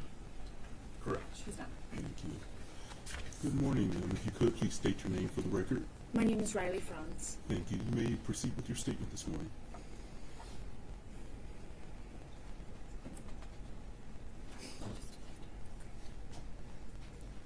I've contemplated how to put November 30th, 2021 into words since the day it took place. How to verbally acknowledge that day's impact, terror, sorrow, and tragedy. How to make a victim's impact statement quite literally. I would love nothing more than to stand up here and say that I have overcome the obstacles of that day and have continued to live my everyday life. But that would be a lie. November 30th has altered my life in every single aspect. It has changed and molded the way I think, the way I feel, and the way I act. I can no longer sleep without having flashbacks of a bullet entering one side of my neck and exiting the other. I feel limited on what I can do at 19 years old because of the thoughts running through my head. My entire existence has been consumed by fear. and that I will once again have to experience the pain and the suffering that I felt on November 30th. I used to love attending school, where I would learn and create connections with others. I now experience panic attacks nearly every day when I have to attend university. I can no longer sit in a classroom and focus and take notes like many students around me. Now when I sit at a school, I feel anxious, checking for all my exits, highly in tune with all movements inside and outside the classroom, flinching at every sound from the walking upstairs to a pencil dropping, and counting down the minutes until I feel that I can breathe again. I cannot remember what it's like to feel safe and secure in any space that I occupy. I often cancel plans because I fear leaving the comfort of my home and my family. On the days that I can't get out of bed because I'm afraid when I'm sitting in a restaurant or classroom or even walking to my car, the unimaginable will happen again. When a balloon pops, a car backfires, or people run past me, my thoughts have been consumed by fear while my body is constantly in survival mode. I mourn the life I once had, which my selfless parents worked so hard to create for my sister and me. Free of hardship, pain, and worry. A life filled with opportunities and fearlessness. I feel that the structure my parents created was burned to the ground that day. Everything I had the privilege of not feeling or fearing is now my daily life. I mourn the childish wonder and carelessness stripped from my little sister, the most fantastic person I've ever had the privilege of sharing life with. I mourn the person I used to be, because although I survived, the original pieces of me didn't. I will never have the opportunity to experience life like I used to, with so much joy and clarity. The scariest part of November 30th for me was not that day itself, but the days that followed it. On the days that I feel like I am not occupying my body, but watching it from above. I feel like I cannot breathe because I'm paralyzed in a world no one who hasn't experienced something like this could ever imagine. Pieces of me shattered that day, and 2 years later, I am still struggling to put them back into place. But every day, I choose not to allow what a selfish individual decided to do to break me. I, Riley Franz, am a survivor of gun violence. I, Riley Franz, am a survivor of a terrible epidemic caused by a broken system. But I refuse to be known as a victim at the hands of an individual with no regard for others. His selfishness will not consume my identity. I am so much more than a victim. I'm a daughter to the most amazing parents, Jeff and Brandy. I'm a sister to the most remarkable young woman I have ever met, Isabella. I am a friend, a classmate, a cousin, a granddaughter, but most importantly, I'm a person. I'm a person who deserved a chance to make it to her 5th class that day. I'm a person who deserved to not run in fear while she bled out. Someone who deserved not to have to answer a phone call from her little sister asking if she was safe. I deserved to be a child that day. A student who made it to her class, not someone's target practice. I would never wish what I experienced upon anyone in this world, what my family experienced that day, what I continue to battle daily. No child should have to fear that their school will be next, that they need to know what to do if the worst breaks out in front of them. Children should attend school focused on their studies, friends, aspirations, and dreams. No parent should have to worry that their child is unsafe at a place where they are supposed to learn and prosper. Students should no longer have to learn lockdown drills. Instead, we should work harder to create a system that prevents gun violence and prevents children's lives from being stripped away and leaving only pieces behind.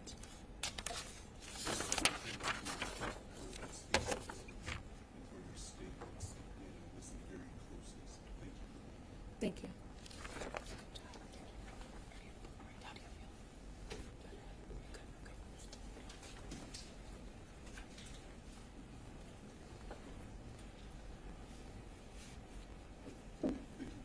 We have a minor next, Judge.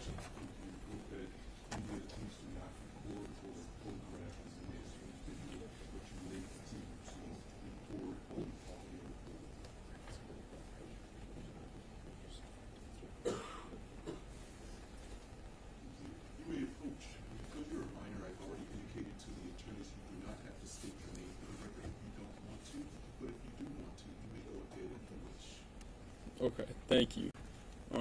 My name is Keegan Gregory, and on November 30th, 2021, my life and many others were changed forever. Since that day, the Oxford community, including myself, my family, my friends, and my school, have endured an unimaginable amount of hurt, pain, and trauma. What started as a normal Tuesday turned into an event that changed many of our lives forever. My life has not been and won't ever be the same. Before the shooting, I was doing well. Life was comfortable and without any major problems. I trusted that people and the world was safe, especially my hometown. On that Tuesday, I walked into the school as a normal 9th grader, yet I walked out an entirely different person. And I am overwhelmed by grief, shock, fear, and disbelief.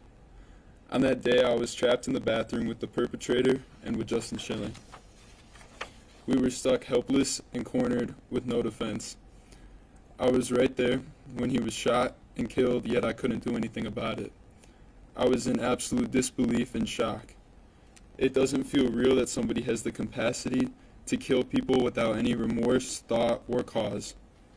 Everyone at school that day was living their own life, and there was no regard for who he shot at and or killed. It was, and always will be, the most terrifying moment of my life.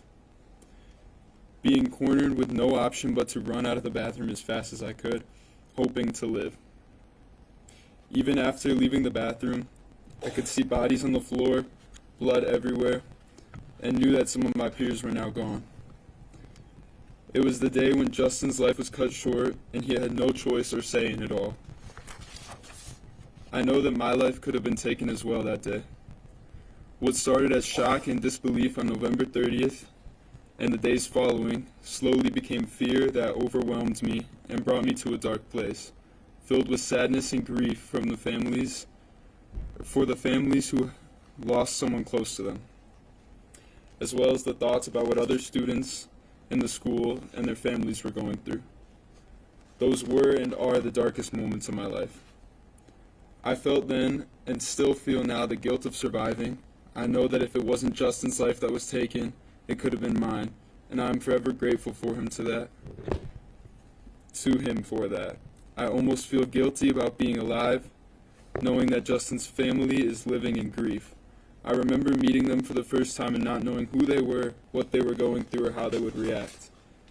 That guilt is now compounded with sadness, fear, anxiety, and trauma.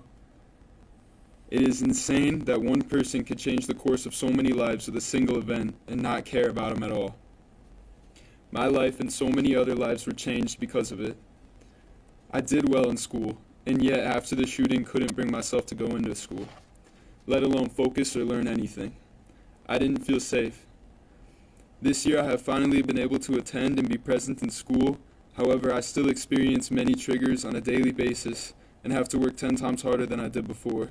I can't go into crowded rooms or public spaces without feeling afraid.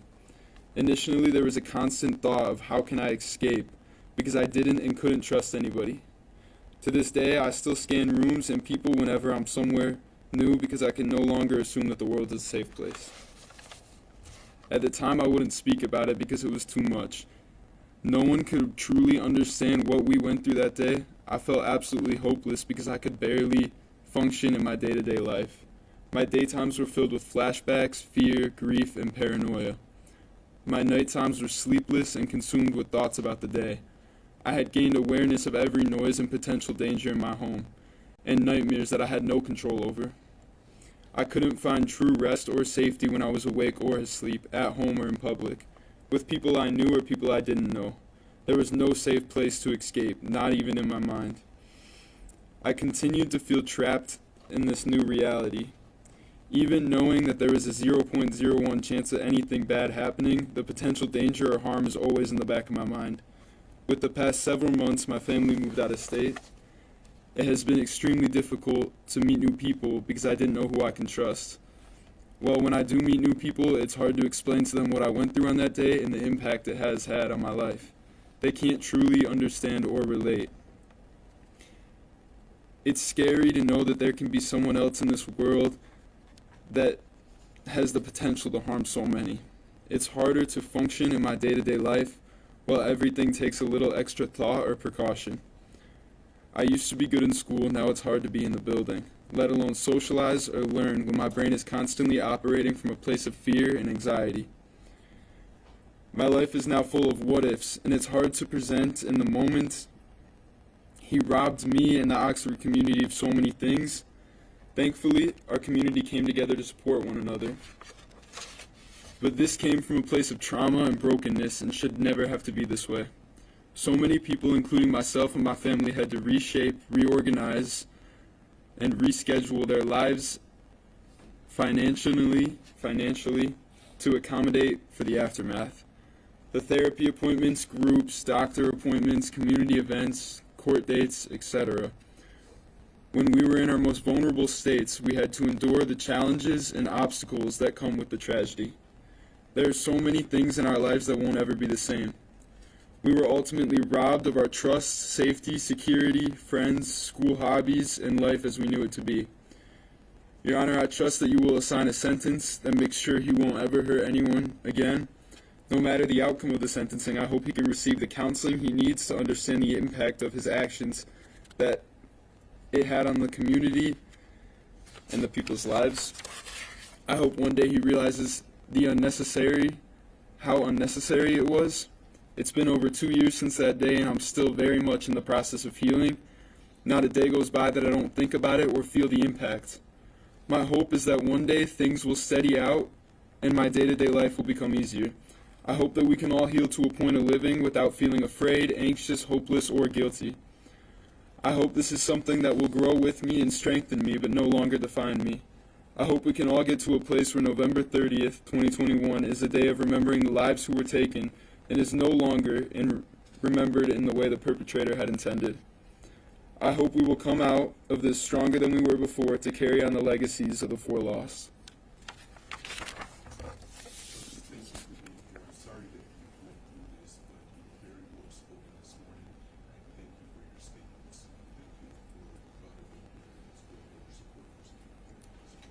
Thank you.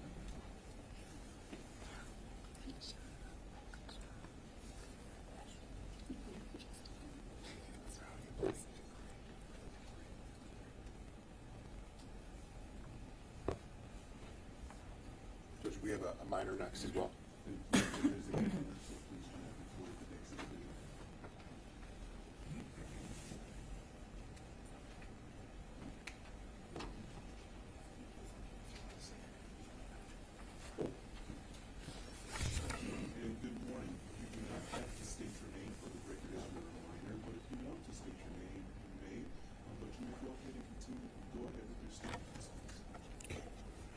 My name is Aiden Watson, and I'm an 11th grader at Oxford High School.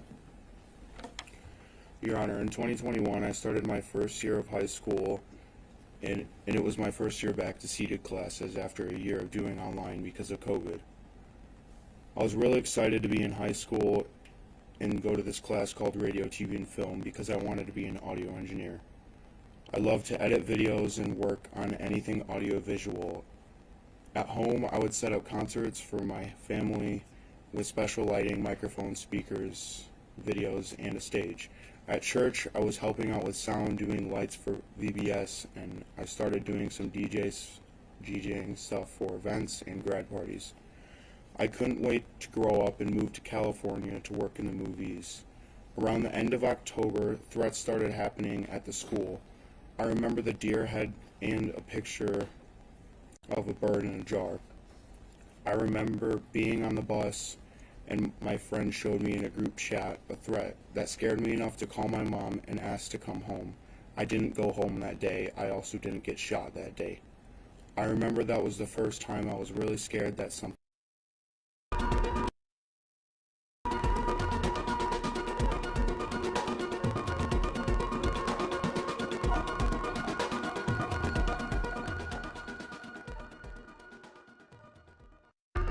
You're watching Local 4 Plus. Live in the D is next.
but details and how things looked, I can't remember clearly. My therapist said it's because I'm blocking it out to protect myself. But I remember what happened after the night and how everything changed. At the hospital, I had to talk to many different people from different law enforcement agencies. I told the same story 4 times. It wouldn't be until I watched the video in the prosecutor's office and I would find out that my memory was not exactly right. This was hard. In the hospital, police took my clothes, including my marching band hoodie with my name on it that I got from being in marching band for my first year as a high school student. I didn't want to be in the hospital, so we left. I remember the pain that night, and it was a pain that I would keep on having. We had to change the bandages all the time, and every time it would peel off my skin and hurt badly. This went on for what seemed forever. I couldn't walk then. I didn't realize that I would never be able to run again without having pain. I used a wheelchair that I borrowed from my church. I tried walking in a boot, but it hurt too bad. I was shot through my leg, so I had 2 wounds on each of the side of my leg, and the boot squeezed and pushed into my wounds when I tried to move. I couldn't do it. I just had to lay in bed. Eventually, I was walking on crutches. Sometimes it is still hard, and the pain just happens. I get random extreme pains in my leg to the point where I have to sit down, and I can't continue what I was doing. I have lots of testing, including something where they poked me with a bunch of needles and they messed with my nerves. That felt like I was being burned. I found out I have permanent nerve damage, and that might be where the pain is coming from. I did physical therapy for the first time, and it was a lot of work. I ended up having to go back a second time because the effects came back and they were even worse. It was hard and helped, but not completely. I took prescription medication now to help with the pain. Since it happened, I've tried to do different things, but marching with the band and parades can't happen for me anymore. I tried football, but I had to kneel most of the time on the sidelines, and I really couldn't play. The rest of the team didn't understand, and some of them were mean to me. I was afraid for a long time, and sometimes I still am, but I try to make it better now. I don't want this to happen to me, so I always will be looking around. I will be prepared next time, and I will know when to run when it happens. I always look around now, and I am more careful in situations now. After it happened, I was afraid to be in crowds and loud situations and indoors where I couldn't see how to get out. One time I was at a banquet for my sister, and I saw a kid hiding in the corner in a black hoodie. I started crying, and I started to run out. That happened to me a long time ago. I would start to get really scared and run out wherever I was. Another time, a neighbor shot off a firework in the middle of the day. I was really scared, fell to the floor, then ran into the house and locked myself in the bathroom. I couldn't calm down. I was prepared for fireworks happening at night, but not in the middle of the day. I started seeing a therapist from church, and that didn't really help. I did EMDR therapy, and started to see different therapists. She helped me. She went to the school with me so I could walk around and work through some things at school. I still see her sometimes when I need help. I called her in the parking lot at school once.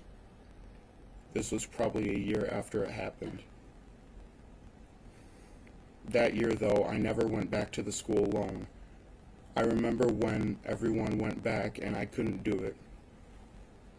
I just wanted to be like everybody else, but I couldn't. It was too hard. I went back to one class at the end of the year because it was my favorite, radio, TV, and film, and my sister sat in there with me every day so I could go. It didn't matter. I didn't like that class the same way then. My sister was a senior. She sat with me until she graduated. I never went back that year. I needed a quick escape, so she had to be there. I still need that. I drive now, so if I need a quick escape, I can drive away myself. My friends don't understand why I was different then and why I couldn't do what I used to do both physically and mentally. I couldn't sleep for the longest time. I could only sleep with music now. I kept hearing gunshots and they wouldn't go away. There was more, but this is good enough. The day it happened, I was supposed to get in the water for the first time for the swim team. I was also supposed to have my last day of driver's training. When it happened, everything changed for me and everyone else. Before the shooting, I was a freshman in high school, in marching band, taking driver's training, looking forward to everything. I wanted so much that I know I can't have now. I don't like the same things the way I did. I'm worried about everything all the time now, and it makes me think about what I need to do and what I can do. I don't want to go live far away as an adult and have a job to where there's lots of people and noise. I can't do that anymore. He has basically ruined the rest of my life. Even though it's 2 years later, I still feel pain and effects he did. Every day I feel them. I believe that the shooter should be locked behind bars forever because of all the things that he did. Someone like him does not deserve to be walking amongst other people in this world. He should get life without parole, and he should be locked in prison forever. He should never see the light of day again. He is a horrible human being, and the fact that he did what he did and the fact that he thought what he did on November 30th would be fun is proof that he is horrible. I do not believe that he is crazy. I believe it's a scheme. I believe he's trying to lie to us to try to get out of prison early. If it were up to me, it would never happen. He would never be able to touch grass outside of prison.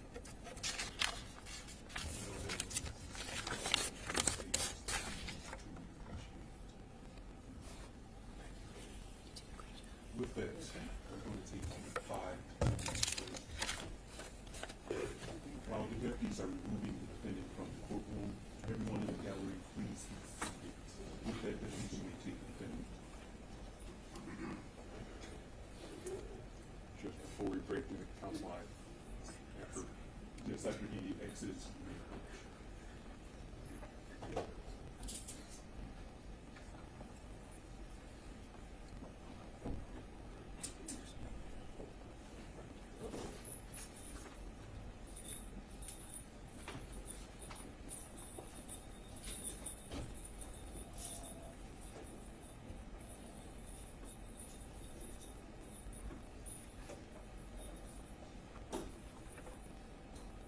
Council may approach.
yesterday. I'm not even kidding.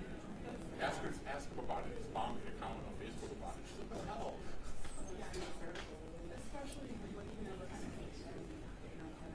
He's such a talker, that one. I don't even know if I've ever seen his full face. His hair and hat.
Oh, that's awesome.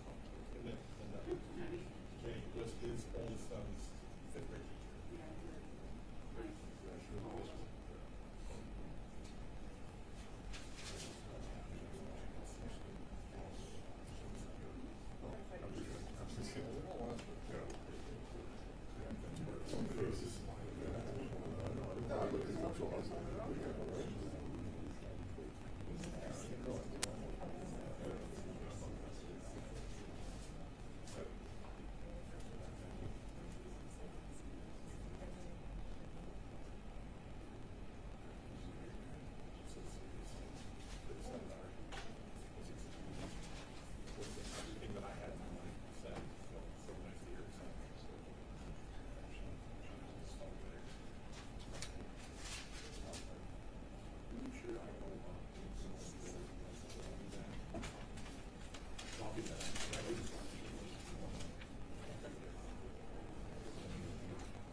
Thank you. You may be seated.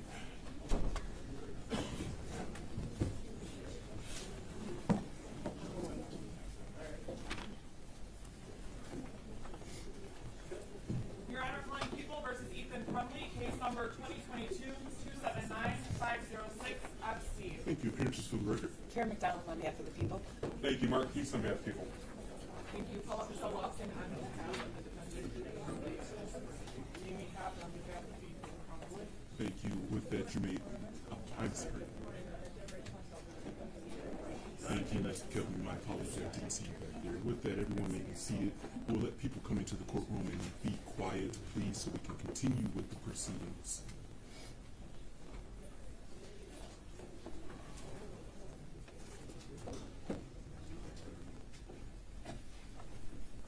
Thank you.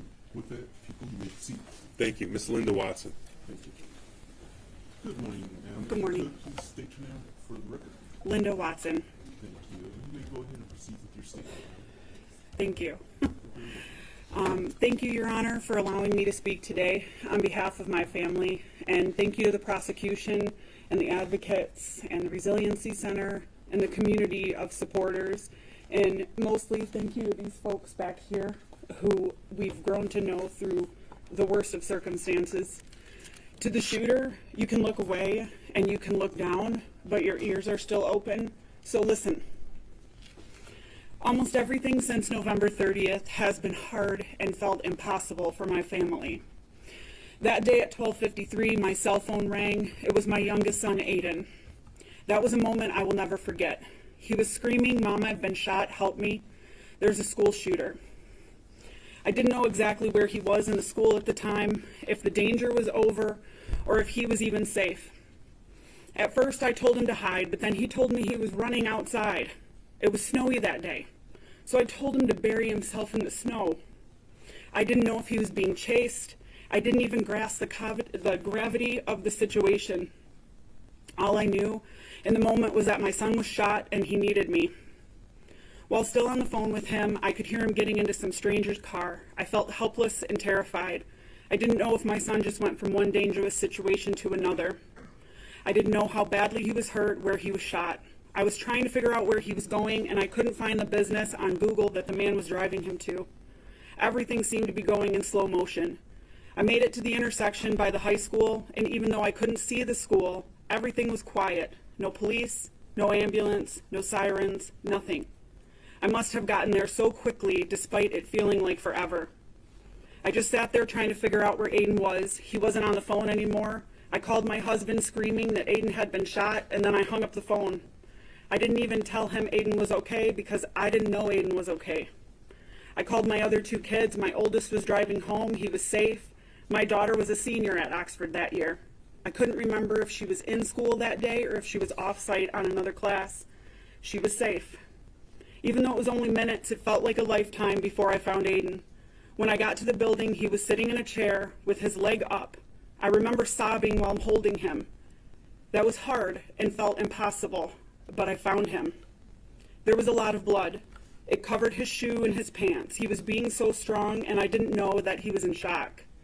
EMTs were suddenly there, though. I think they arrived after I did, but I can't remember.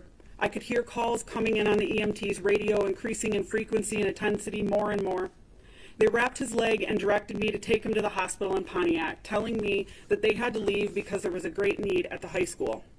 I still didn't know the extent of what was happening at the high school.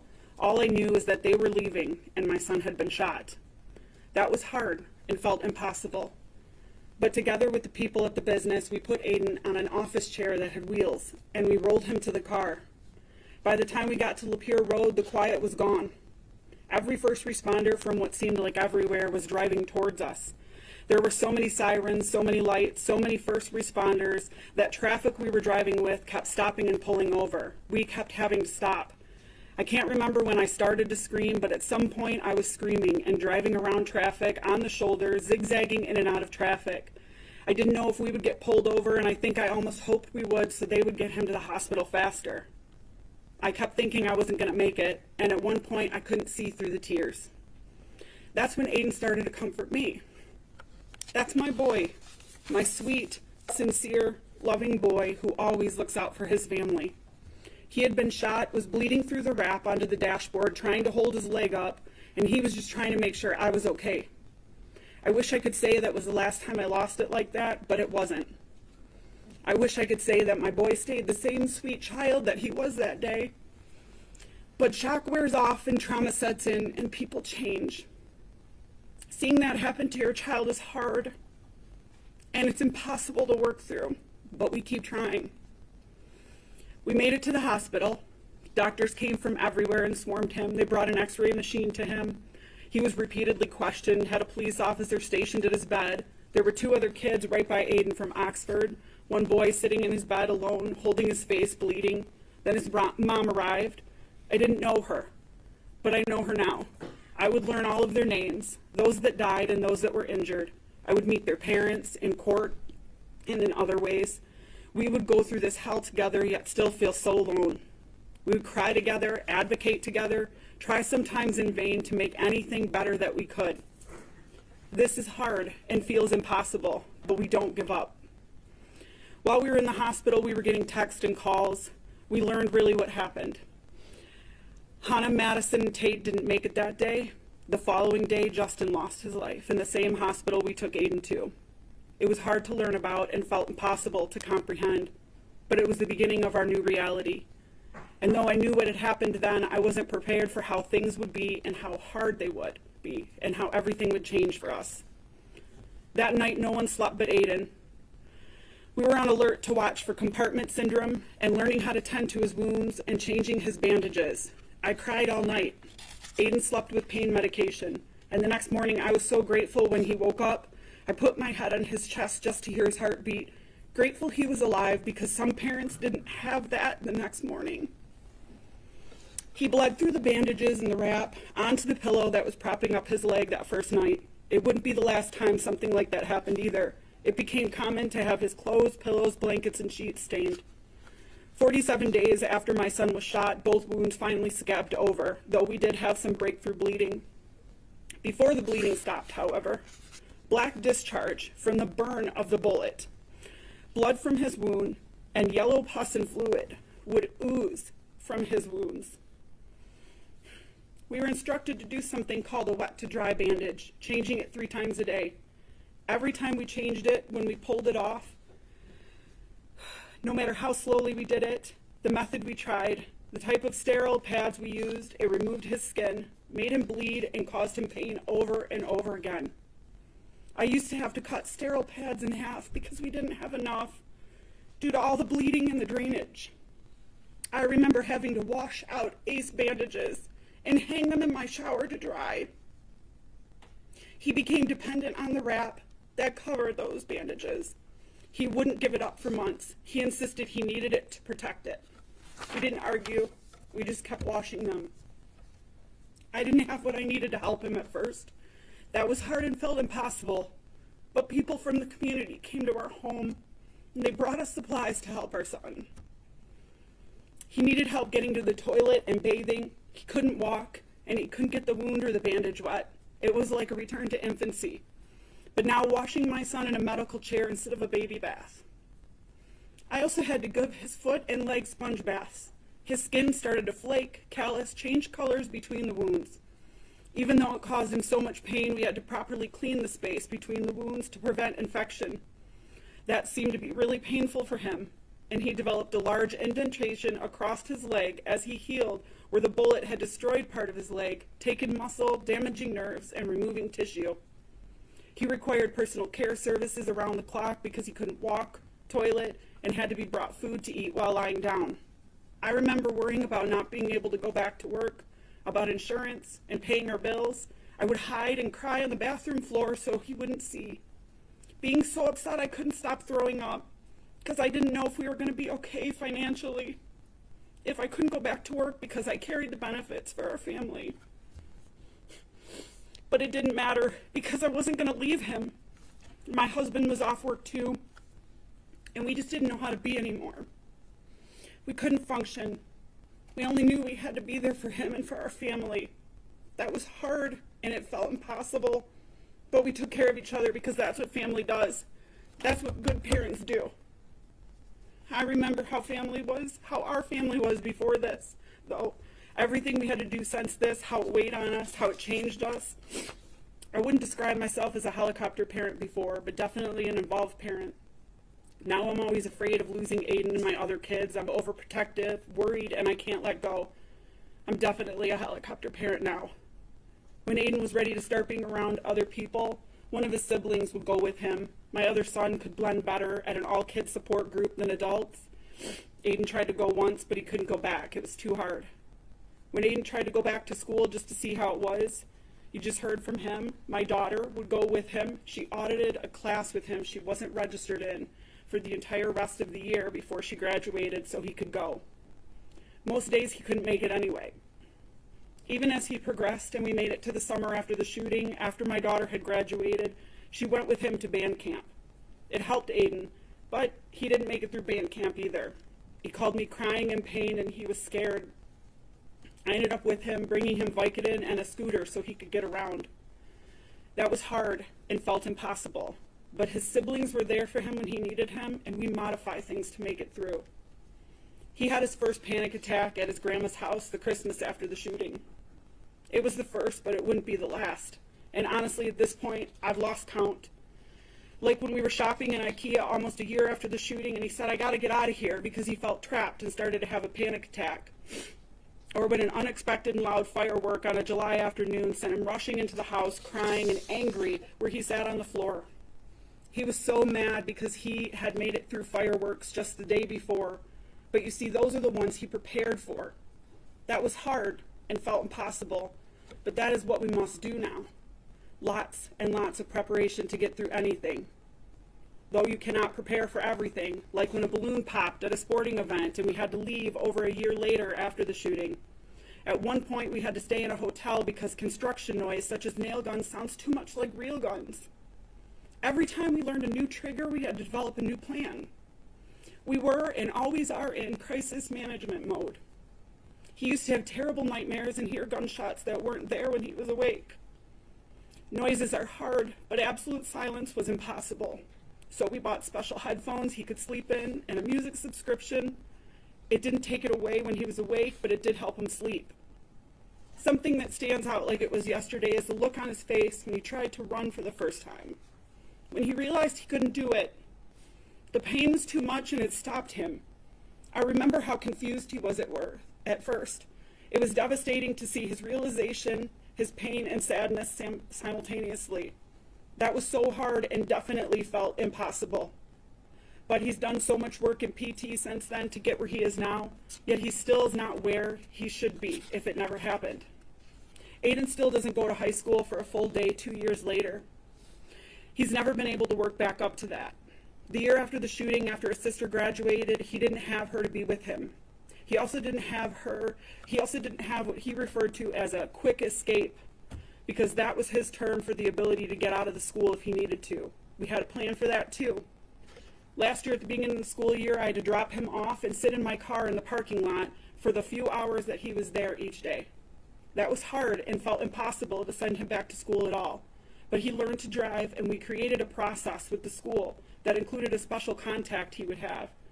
He had to get special permission for the times he just had to run out of the school because he couldn't take it. A panic attack would set in, embarrassment would happen, and then he would just run out.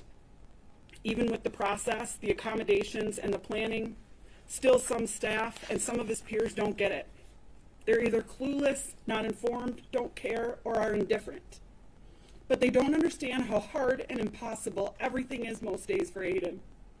They don't understand all the thought, planning, effort that goes into trying to make just a portion of the school day work for him. Aiden's been questioned by school staff, asked to provide doctor's notes to validate not being able to do something. He's been harassed and bullied by students who don't understand that Aiden has an accommodation and not an unfair advantage. They don't understand that all Aiden ever wants is to feel normal and do everything everyone else can just the way they do it, but he can't anymore. This is very hard and continues to feel impossible. But we keep adjusting the process and the plans. We keep having the hard conversations with staff and students that should know better, but this is our life now and not theirs. So I don't know if they will ever understand. As parents, we've had to stand in front of the school board, the Senate, connect to politicians, beg them all for help, to do what's right, to get answers, to do something to help, only to get backlash and be outcasted by a portion of our community we once loved. We try to put our anger into something good, advocate for change, but it doesn't help. We lost parts of our community because people don't understand and are callous, seeing our attempts at advocacy as a stance against who they are. People mean well, but they don't understand that their words can be hurtful to Aiden and our family. We've been told we are the lucky ones, that we need to stop being negative, be grateful he is alive, and we are. But hearing, you just need to get over it already. You haven't moved on yet? It was just his leg. You are carrying around an offense that isn't yours. And even, maybe this isn't the place for you anymore, by the former superintendent. Just starts to weigh on you after a certain amount of time. Especially when all you're trying to do is heal your son and your family. Going out into the community, we're confronted with people staring, pointing, whispering, and many strangers boldly trying to talk about things with no consideration for how it hurts us or our son. We've even had people try to exploit a relationship with our family or our son to benefit off of the trauma. It made us feel like we couldn't leave our home, we couldn't trust, we felt like prisoners after a while. We shouldn't feel like a prisoner. This was hard and felt impossible, so we make plans to move. I'm not sure I would have gotten through any day without crying if it wasn't for medication, which is something I've never had to do before. I've also lost count of the number of times a doctor has told my husband and I that something medically that's going on with us is directly attributed to stress. I used to think I was a strong person, but I've struggled with everything, and I cry so easily now. I can barely get through this. I have tremendous guilt because before the shooting, when threats were being reported, Aiden asked me if he could stay home from school, and I told him he was safe, and he was not. I essentially lied to my son, and then he was shot. I carry that with me now. That's hard, and it feels impossible, but we have to take care of ourselves to take care of him. Physically, Aiden still has trouble with mobility, walking, running. He tries to always push through the pain so he could do everything that he's ever wanted to do. He got stronger and had to relearn how to walk evenly to prevent additional pain happening in other areas of his body due to body mechanics. He has nerve damage and inflammation that causes pain all the time.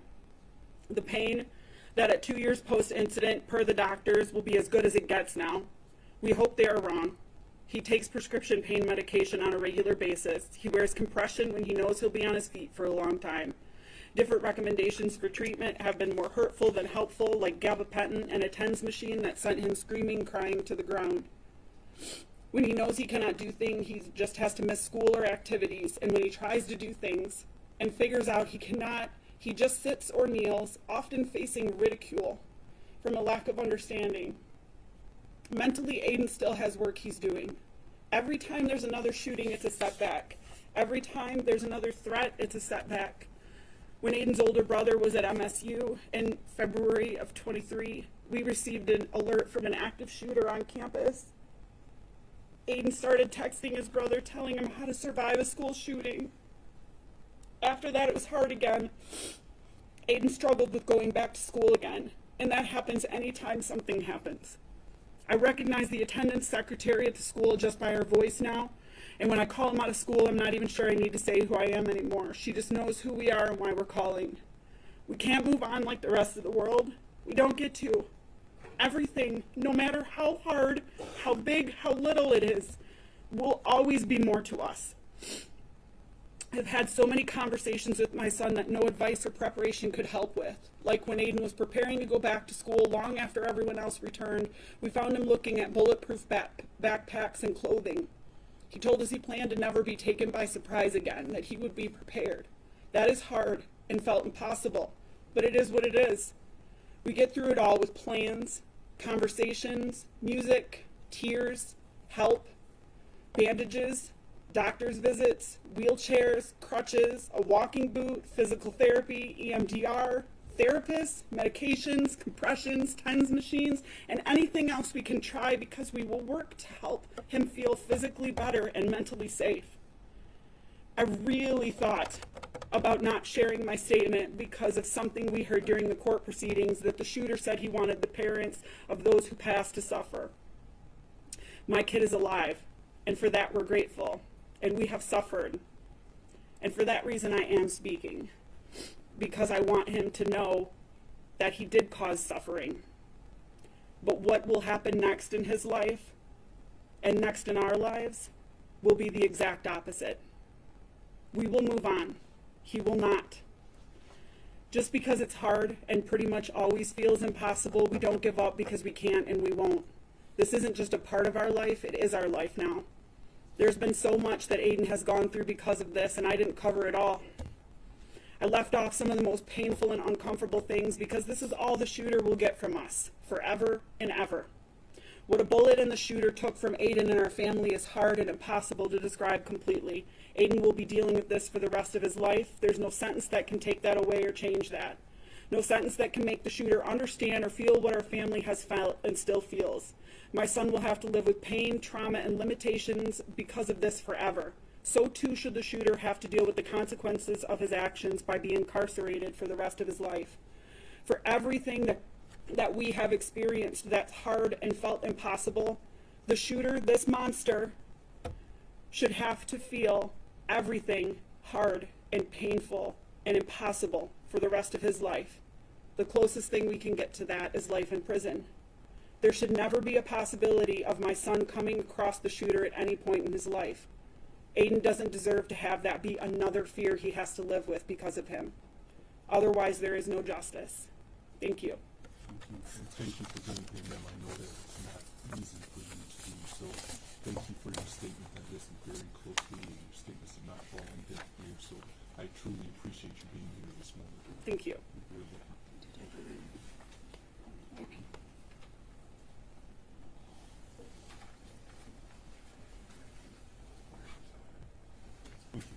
People.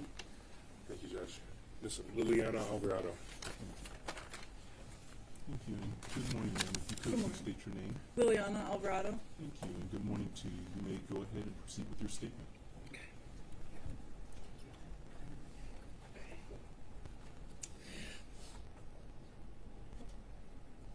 And take your time, ma'am, whenever you're ready.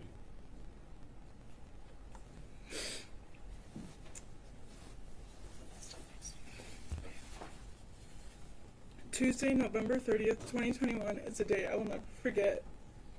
That day forever changed my life and my outlook on many things.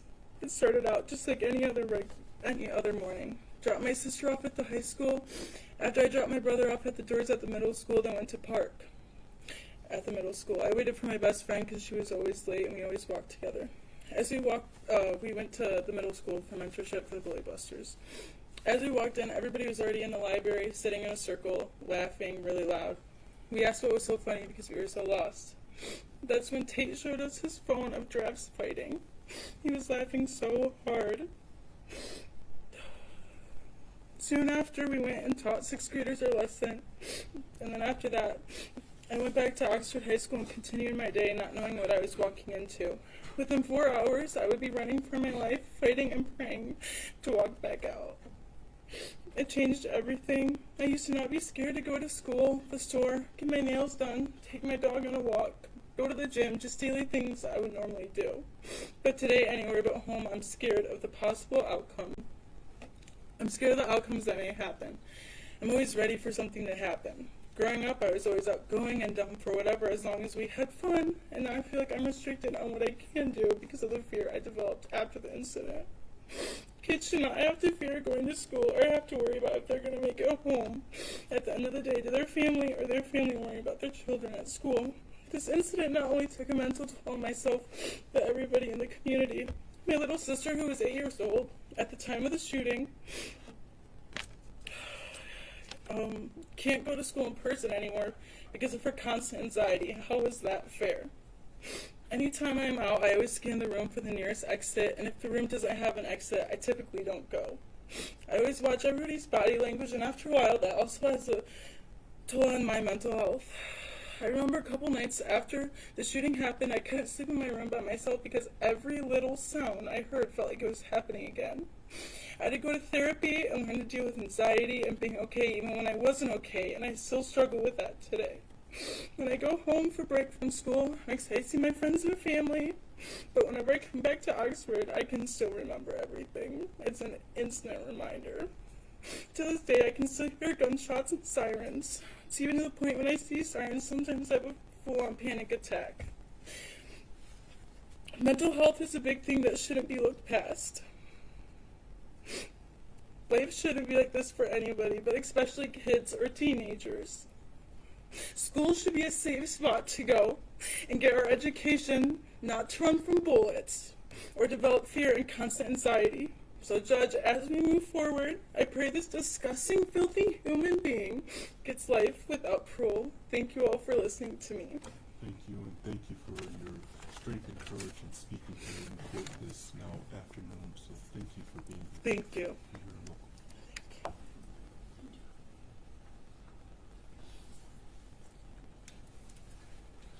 Thank you. People? It's Crystal Baldwin. Thank you, ma'am. If you could, please state your full name for the record.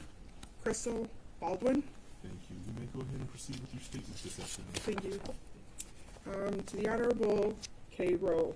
First off, my name is Crystal Baldwin.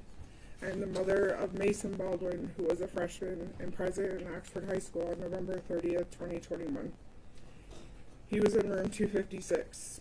I will never forget the moment my husband told me that my son had texted saying somebody was shooting in the school. At first, my husband thought it was a joke. It wasn't until I got online to a local Oxford Mom Facebook group and confirmed my worst fear and what my son texted. This is when my worst nightmare started, and I called him immediately to make sure he was okay. The words he spoke when he answered will haunt me for the rest of my life. I asked him if he was okay. He said, "Mom, had I been standing where I was 10 seconds longer, it could have been me." My heart sank. I was grateful he was locked down. I told him to stay calm and I would be in touch. I had to get a hold of Madison. I texted her, no response. Called her, no answer. Called my son back to see if he knew where she was. He said he would try to get a hold of her. I told him her phone just rang and rang. He blamed it on her phone battery always being dead. I told him this was different, as the phone was ringing and not just going straight to voicemail. Madison is my niece and goddaughter, so making sure that she was okay was a priority for me. She and my son were finally in the same school. They rode to and from school every day, so I needed to make sure she was okay. The relationship they were forming was more of a brother-sister relationship rather than cousins. I had this growing up, and I love that they were able to experience this. A little backstory with Madison is I was in the hospital the day she was born. I witnessed her taking her first breath. She was not only my niece, goddaughter, but felt more like a daughter to me. The thought of anything happening to her made me sick to my stomach. It was not until hours later that we were informed of what happened to her. Once my son was finally evacuated from that school, it seemed like an eternity, but finally was able to hug him. I took him out of Meyer into the car with my husband. He told me that what the officers told him as they were leaving room 256, they said not to look down if he did not want to be traumatized, as there was a body outside the door. He said there was blood on his shoes. I could not visibly see it due to them being all black. I went back into Meyer as we were not leaving until we knew Madison was safe. We were all over that store just trying to get a clue. We were told to keep watching for the buses coming from the high school. Little did we know my son's bus was the last to arrive. However, once most of the store was clear, they called 3 families' names: Madison, Tate, and Hannah.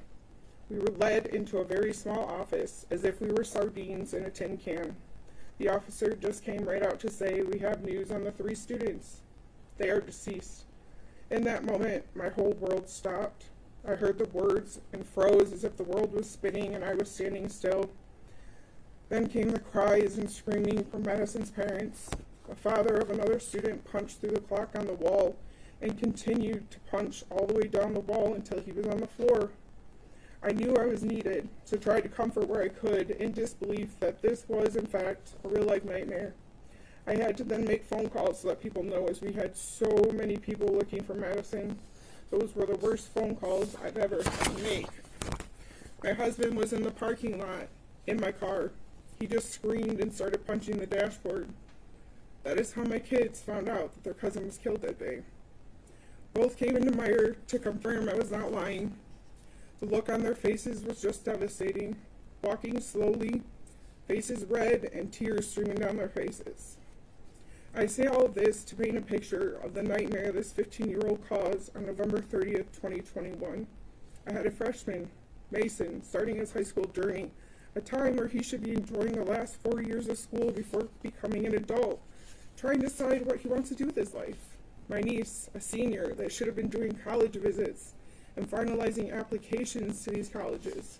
She knew what she wanted out of her life and what she was going to do once she graduated. She wanted to become a behavioral analyst and to study neuroscience, something she will never have the chance to do. No child should ever have to experience losing a cousin, friend, or daughter ever. Now here we are, almost 2 years later, and still dealing with the effects of what this person did. Last school year, my son missed close to 60 days of school and was barely passing his classes. My child was always A's and B's, but last year, D's and E's. I'm grateful he passed, but things should not be this way. The thought that the defendant can get his GED disgusts me. I feel he lost that privilege when he walked out of that bathroom and started shooting. My son will graduate. However, Madison never did. Matter of fact, I attended her graduation and witnessed her mother and father accept her diploma on her behalf. She should have walked that stage and accepted it herself. Her chair should have been her sitting there and not with a picture of her in a basket of flowers. Madison was one amazing human being. She is one that people should take after and aim to be like. She was artistic, funny, caring, compassionate, driven, and overall just great. She was a large piece of our family puzzle. Now that she is gone, our family is broken. There are no longer family get-togethers for Christmas, and very rarely for birthdays. There's a crater-sized hole in the family. The fact that she was killed 15 feet from the door my son was behind that day cuts me every time. I often think, what if? What if she would have ran and got behind door 256 with Mason? What if she ran out the doors to the outside that were mere feet from where she was found? Would the outcome have been different? Something we will never know. My son walked by a body that day, and I hoped for so long it was not Madison, since only her and Hannah were the only ones that died in that hallway that day. It was not until months later we found out it was not her, but in fact Hannah. Does not make the situation any less traumatic or sad, as no child, or anyone for that matter, should have to be subjected to seeing this. Months later I found out the whole truth of what happened that day to Madison. She happened around the corner at the same time the defendant emerged from the bathroom, shooting. She ended up 15 feet roughly from where my son was. Had he been evacuated the opposite way, he would have walked past her and not known it. Sadly, as time passes and the defendant gets the attention and quote-unquote fame he so desperately wants, it pulls the focus off these 4 lives that were taken way too soon. Madison, Tate, Hannah, and Justin. Criminals currently get treated better than the victims. The defendant needs to live in a cell for the rest of his natural-born life. With each breath he takes is one less than Madison gets to. The fact that he is even still here makes my blood boil. He took innocent lives, injured innocent people, terrorized innocent students, yet we get tablets and education privileges. I get it. We all have rights. What about Madison, Tate, Hannah, and Justin's rights? Right to live? Right to be here? I cannot speak on behalf of the other 3 families, but I know what this whole nightmare did to ours.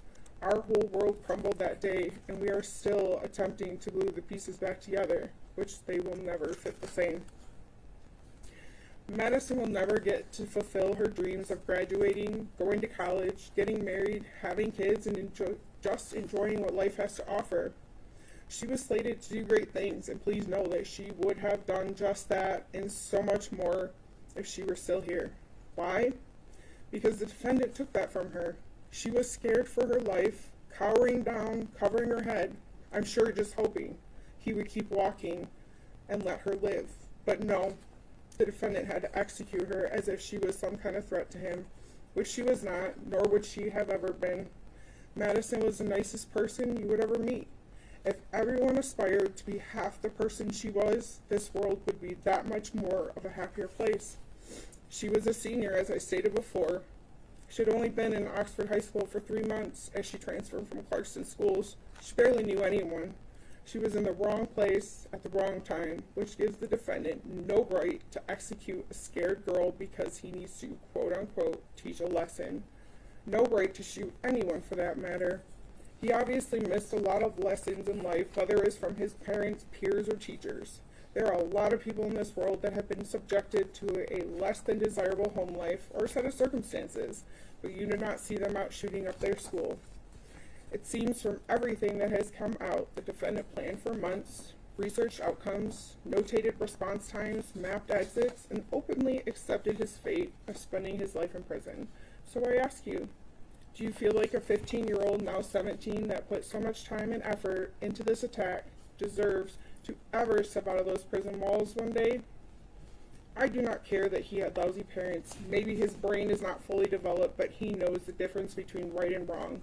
Yet he still followed through, knowing the consequences. Most people take these less than perfect situations and turn them into opportunities. The defendant chose the opposite path. He stated in his journal he was ready to spend the rest of his life in prison. I implore you to grant him his wish and sentence him with life without the possibility of parole. Thank you, ma'am, for being here, and thank you for sharing this positive stories as it relates to your niece. I appreciate that. Thank you. Thank you.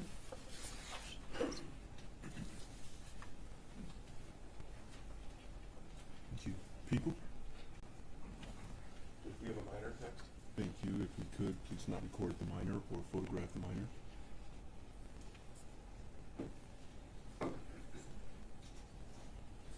Thank you.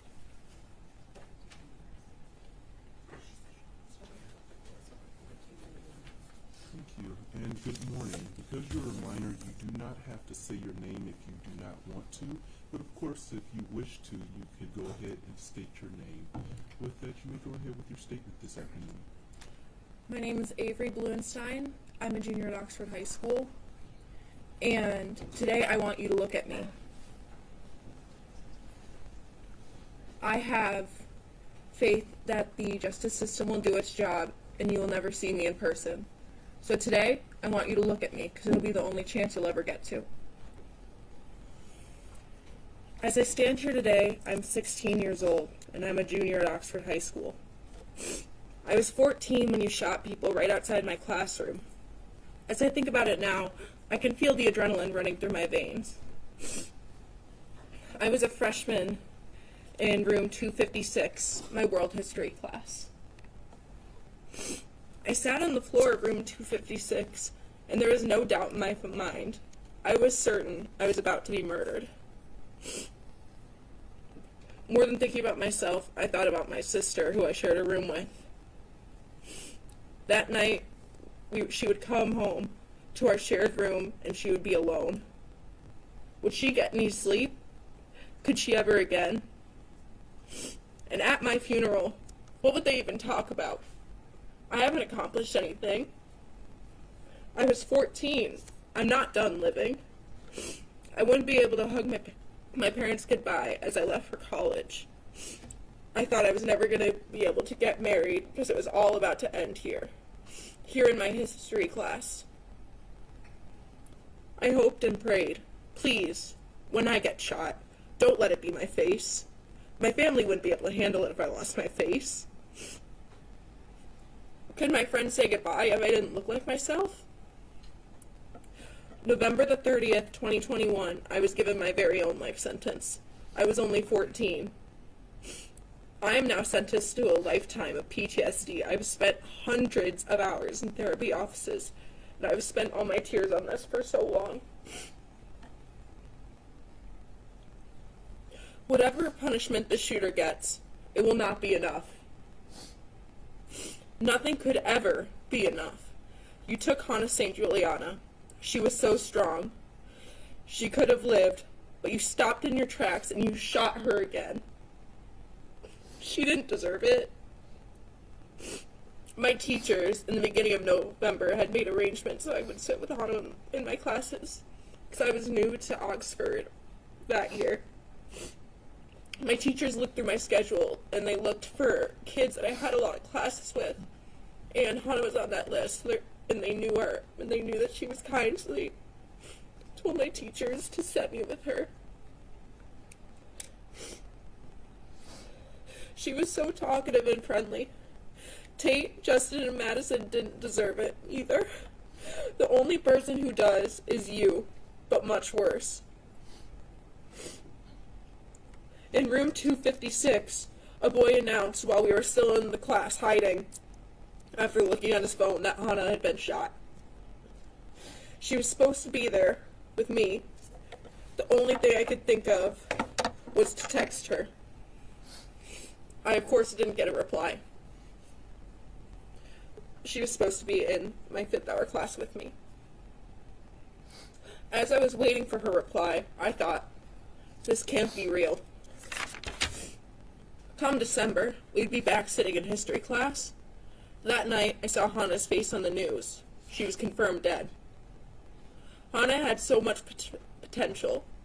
She was set to do great things in this world. All that's left is her legacy.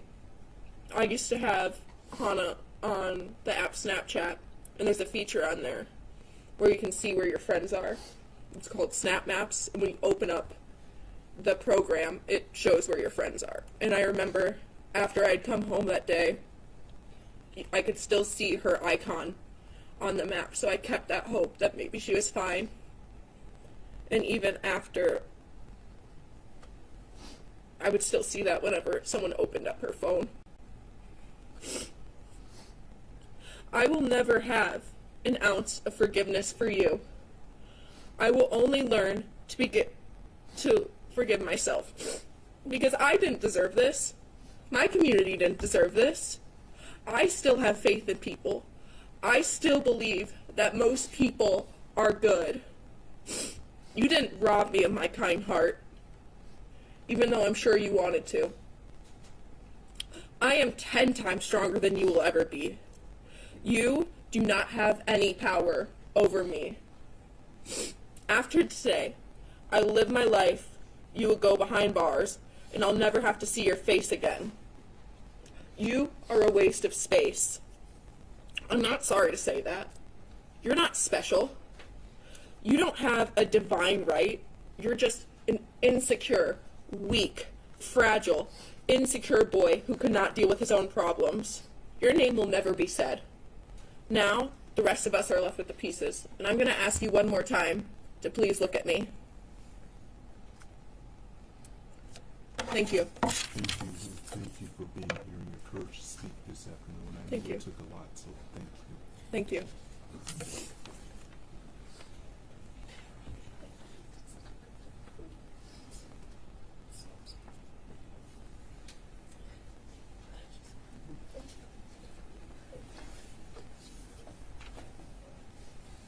Thank you, people. Marcia Hudson. Thank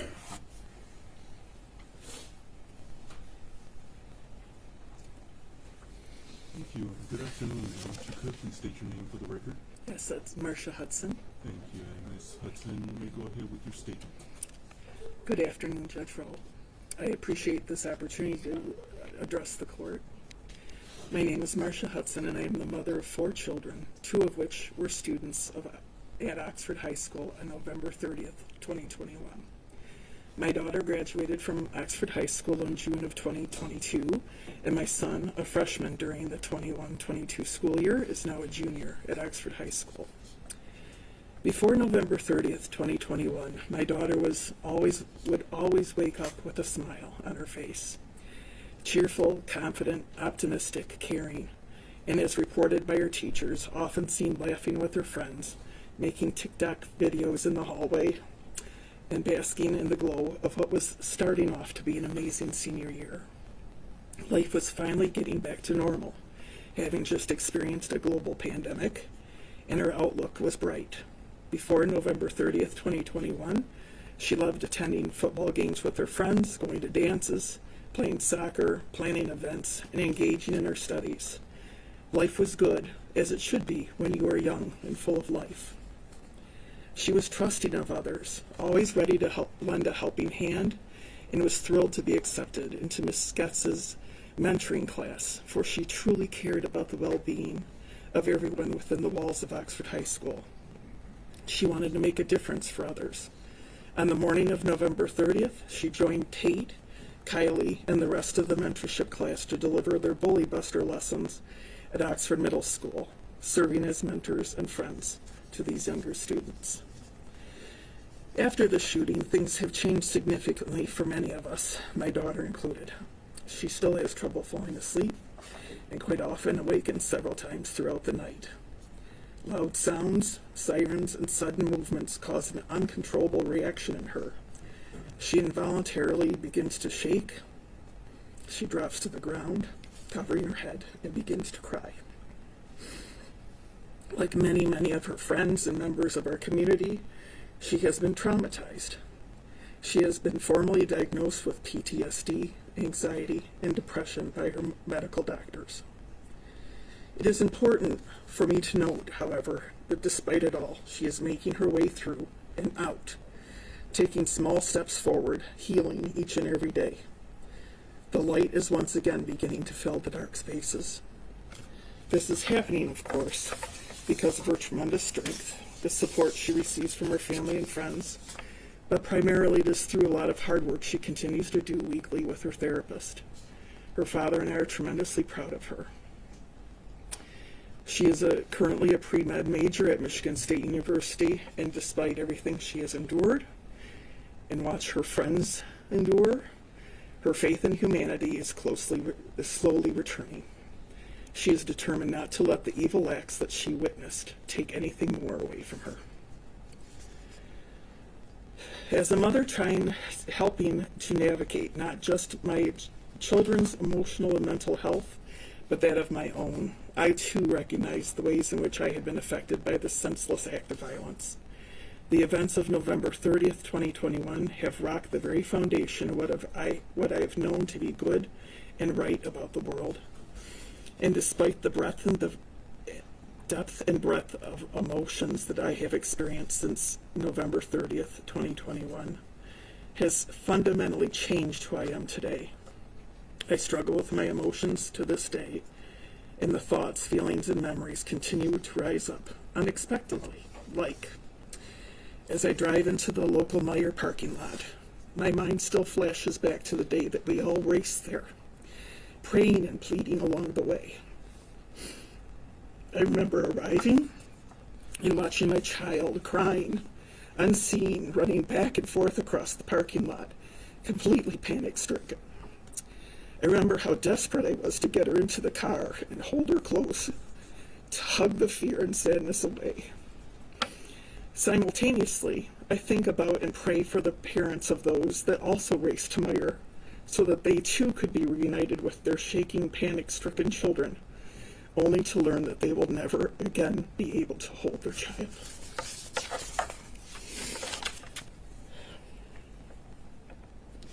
These emotions are triggered by memories. There are still moments when I receive a text from my son or daughter, and my heart skips a beat, remembering the text I received from my daughter moments before I understood what was happening. I love you, Mom.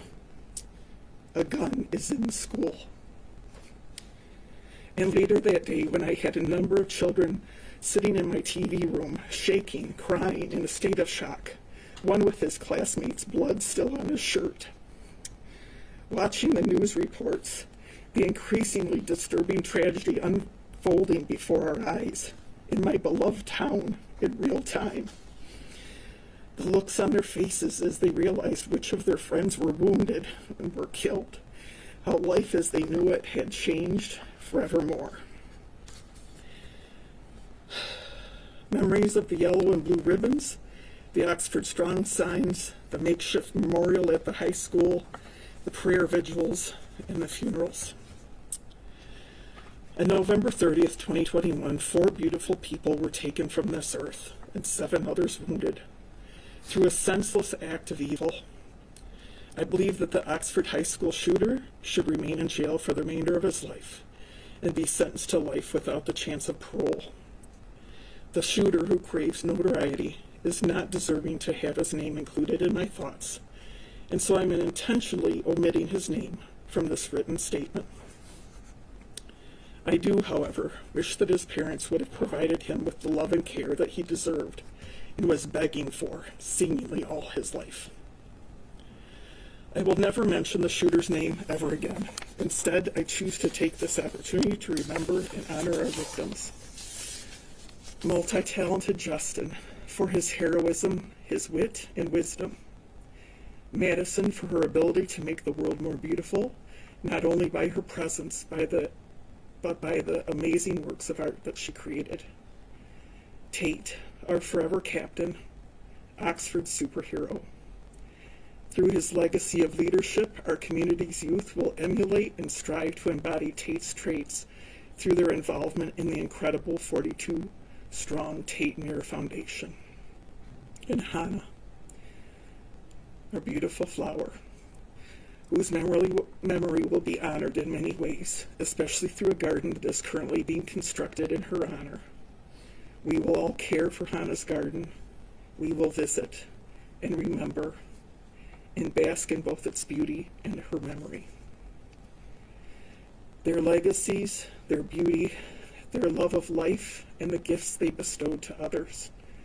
We will remember you, Tate Muir, Hannah St. Juliana, Madison Baldwin, and Justin Schilling, forevermore.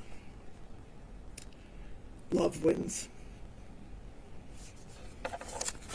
Thank you for your statements this afternoon.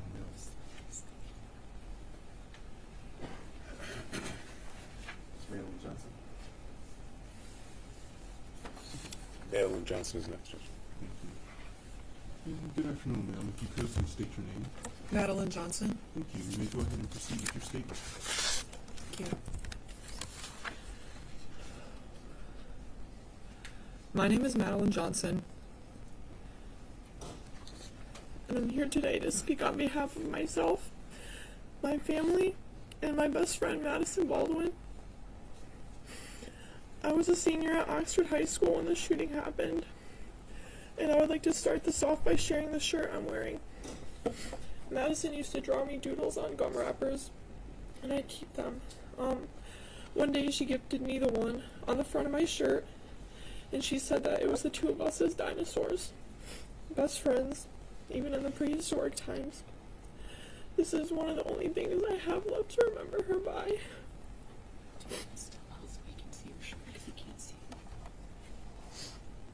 This is the back.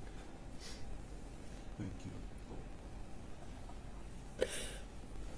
you. On November 30th, 2 years ago, Maddie and I were coming from our 4th hour AP statistics class that we had together, and we were walking down the 200 hallway.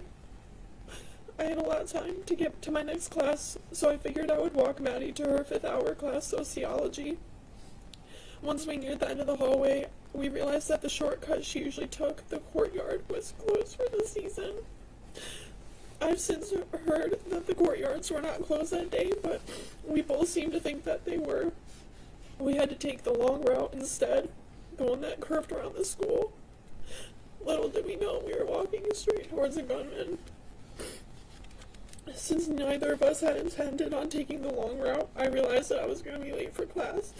So I said goodbye to her and turned around to start walking the other way. I didn't think that goodbye was going to be permanent. I thought it was goodbye for an hour, and I'll see you next class. As soon as I started walking the other direction, I heard the first round of bullets. The pattern of them still plays in my head every single day. For a moment, just a fraction of a second, everything went quiet, or at least it did for me. I looked around the hallway and saw looks of horror on the faces of teachers and other students. Their faces are frozen in my mind. I didn't see Madison. I couldn't see where she went. After that fraction of a second passed, it sunk in for everyone in the hallway, and it was chaos. People were screaming, running, pushing, and shoving. Doors were being slammed shut as kids desperately tried to make it to a classroom, and more gunshots rang in my ears. I wasn't in control of my own body anymore, and I couldn't feel any of my limbs. My hearing went out, sort of like when you're underwater and people above you are talking. My vision went blurry, and I didn't even realize that I was running as fast as I possibly could to the other end of the 200 hallway.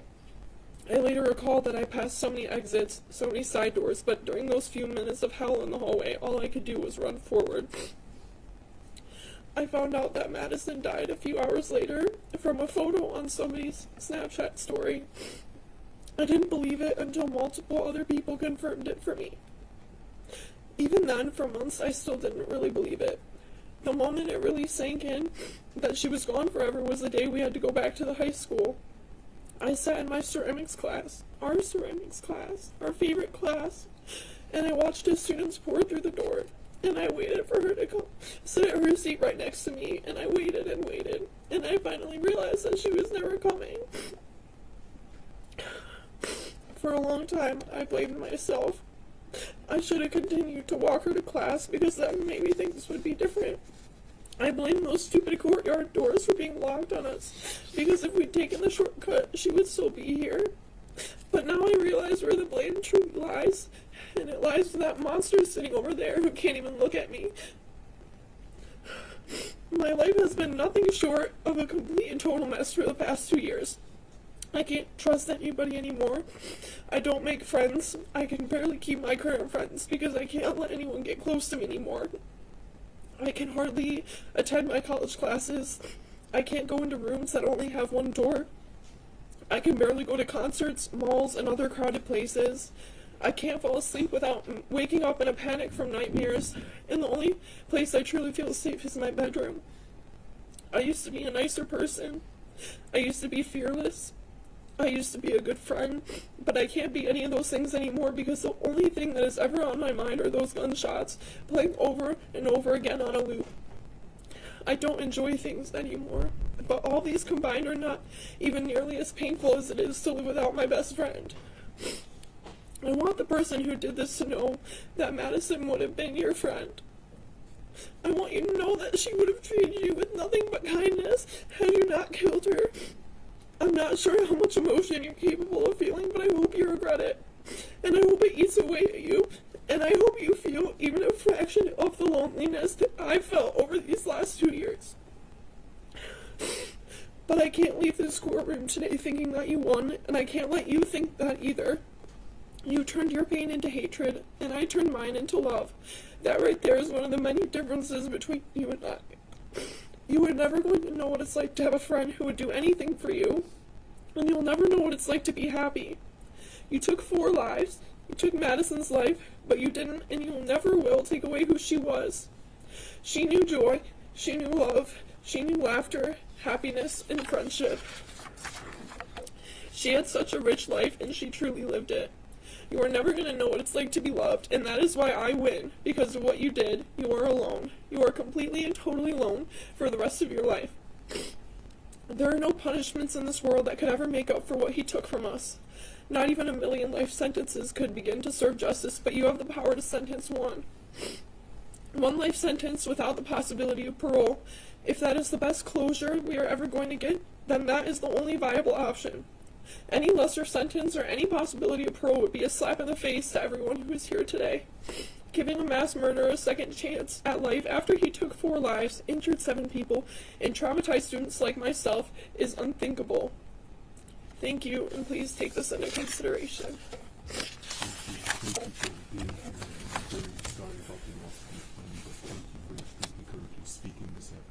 Thank you. Judge, we have a minor next as well. Thank you.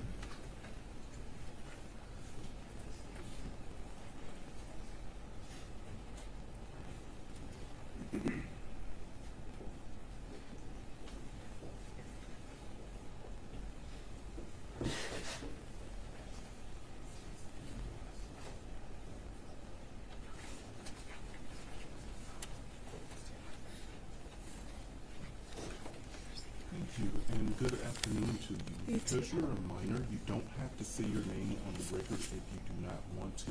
But of course, if you want to, you may go ahead and state your name. With that, you may go ahead and proceed with your statement this afternoon. Thank you, Your Honor. Hello, Your Honor. I'm a survivor. My name is Addison Kloss. I was an Oxford High School freshman when this tragedy occurred. Before this happened on November 30th, I was living my childhood out doing what I loved and being oblivious to the world around me and all its bad things. Before this day, I have never seen or heard a gun in person or violence around me. My life was basically perfect, but all of that went away fast. A week before Thanksgiving, there was a threat of a shooting. It was false, but I seen the defendant in the hallway, and I had a bad feeling about him, that he was dangerous. The week we got back from Thanksgiving break, the next thing I knew, I was in my biology class nervous for our test. I was going to use the bathroom before the test, but thank God I got caught up talking with my friends. All of a sudden, in the middle of our conversation, I heard 3 bangs. The first, I thought it was a fight. On the fourth one, I recognized it was gunshots, and about 4 more followed.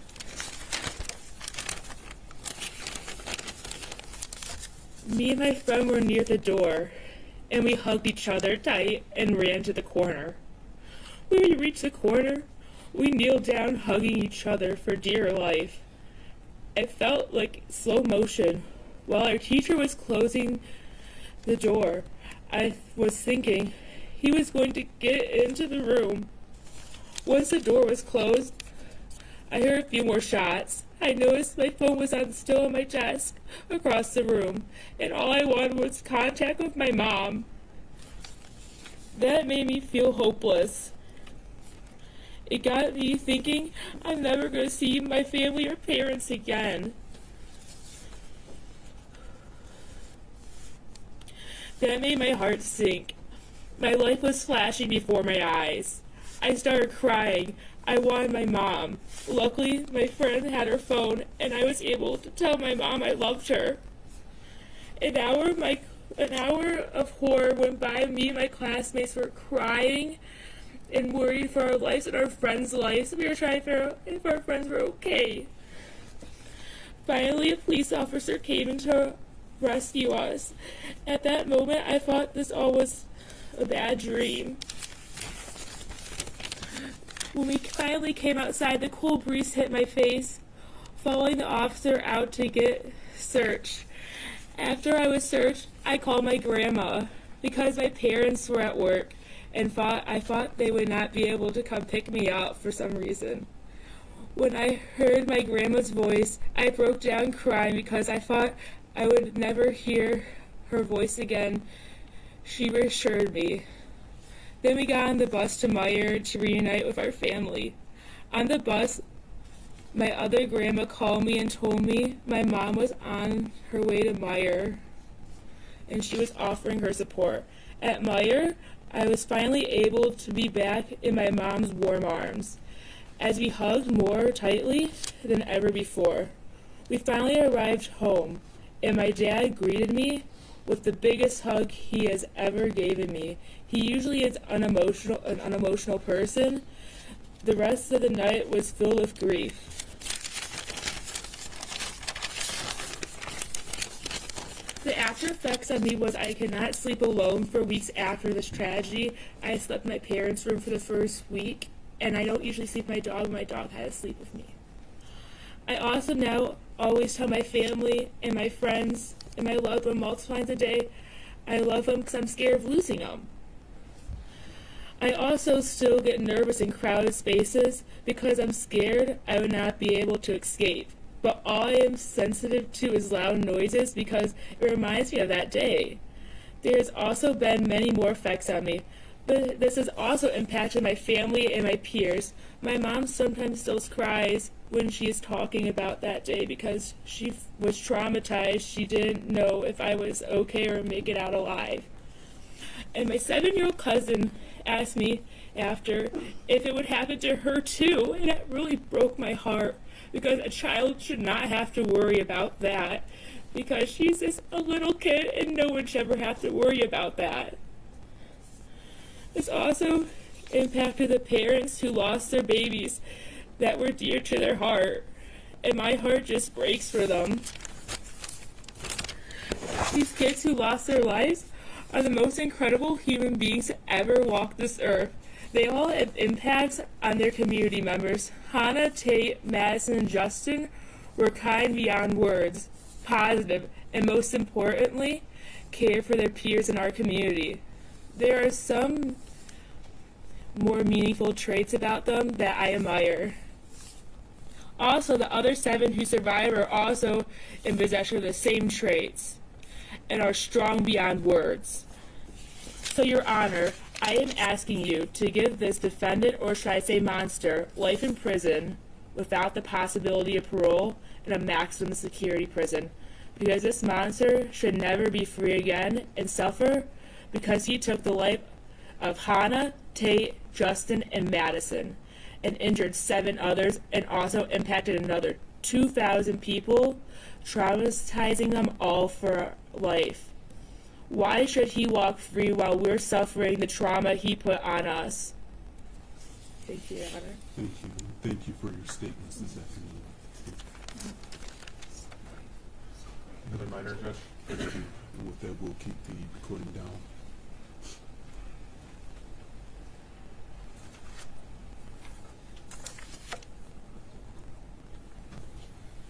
Thank you, too. With that, you may go ahead and proceed with your statement this afternoon. My name is Sylvia Lester. By my understanding, a victim impact statement shares the story of how a crime has affected oneself. I feel compelled to share my own story. I never understood or grasped the truly devastating reality of losing someone you love. I still haven't grasped the concept, to be completely honest. The only coherent words that came out of my mouth when I received the phone call that my beautiful best friend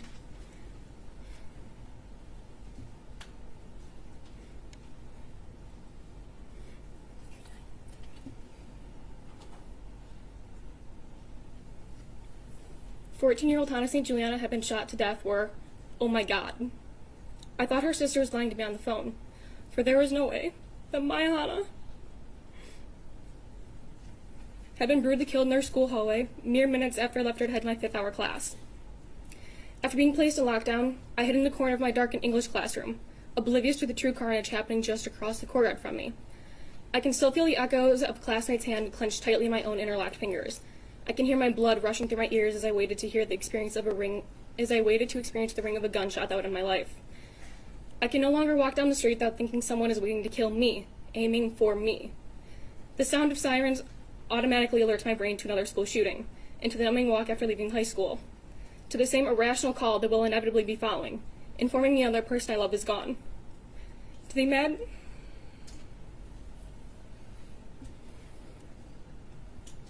imagined portrayal of Hannah bleeding out on the floor of our history hallway. This image will forever be stamped on the forefront of my mind. There are people that I now truly hate in this world. These types of people, in some way, take something from another. In a manner of speaking, they are thieves. Though, ironically, most thieves could return what they took if only they had the fortitude to do it. This thief, you, a murderer, can't give me back what you stole.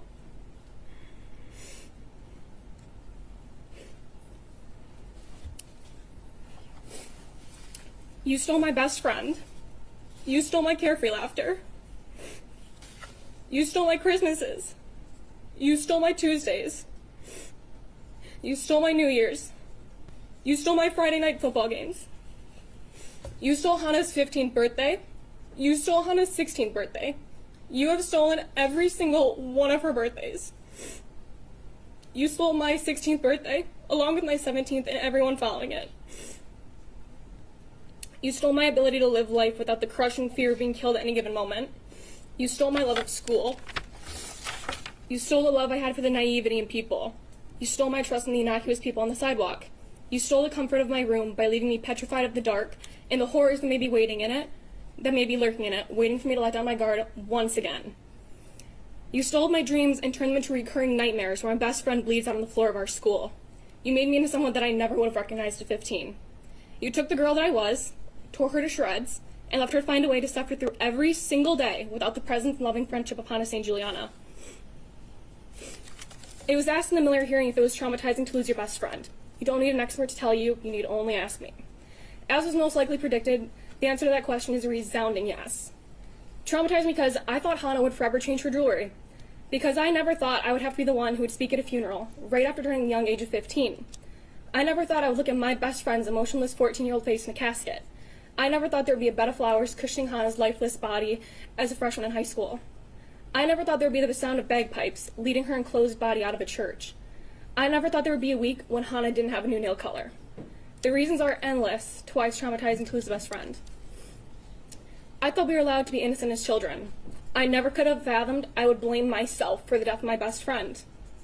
I never could have imagined a day where I would have to blame myself to try and give a reason as to why she died, to why you decided to take her life. I never could have conceived the idea that at 15 I would feel as if my best friend's blood was on my hands, all due to the reality that I left her in a hallway because I didn't want to be late to class. I've convinced myself that if only we would have gone to the bathroom, Hannah's life would have been spared and my happiness would be intact. We didn't get to be children for very long, for these aren't the thoughts any innocent child should mull over. The day Hannah was killed, you left the shell of 15-year-old me, crying and shattered on a hardwood floor in the fetal position, encased in my own arms, with tear tracks that will forever be tattooed on my face as well as my heart. To this day, I'm convinced I'm still lying on that hardwood floor, rejecting the actuality that I live while Hannah doesn't. You left Hannah St. Juliana, my best friend, my person, lying dead on the floor in a pool of her own blood. On November 30th, you terrorized 1,800 students and teachers. You shot 6 defenseless students and 1 teacher.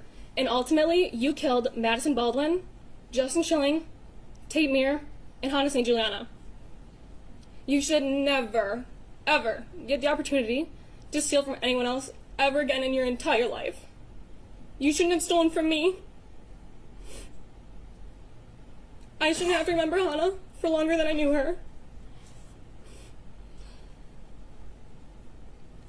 Hannah's last words to me, in the middle of the school hallway, arms linked, held tilted together, were, "I'll call you later."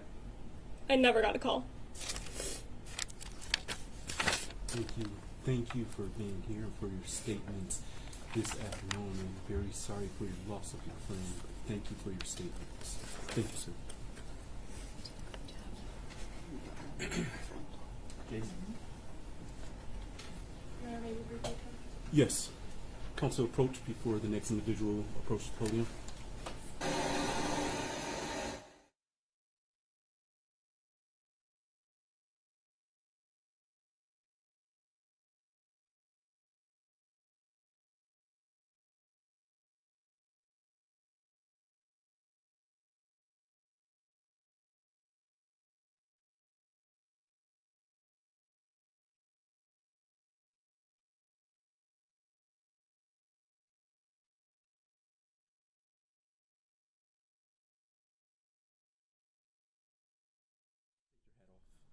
Please remove your hat in the courtroom. Thank you.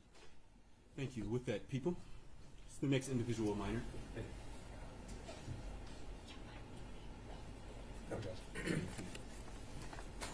Thank you, and good afternoon. If you could, please state your name for the record.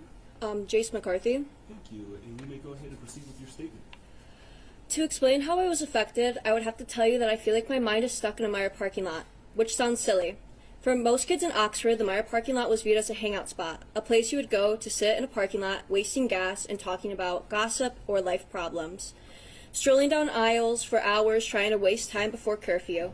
But most days I'm stuck in a Meyer parking lot.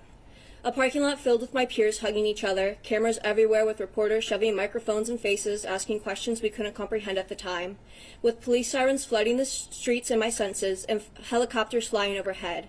I am still there. I can feel the concrete underneath my feet. The cold, harsh wind still greets my face, even in the warmest July heat.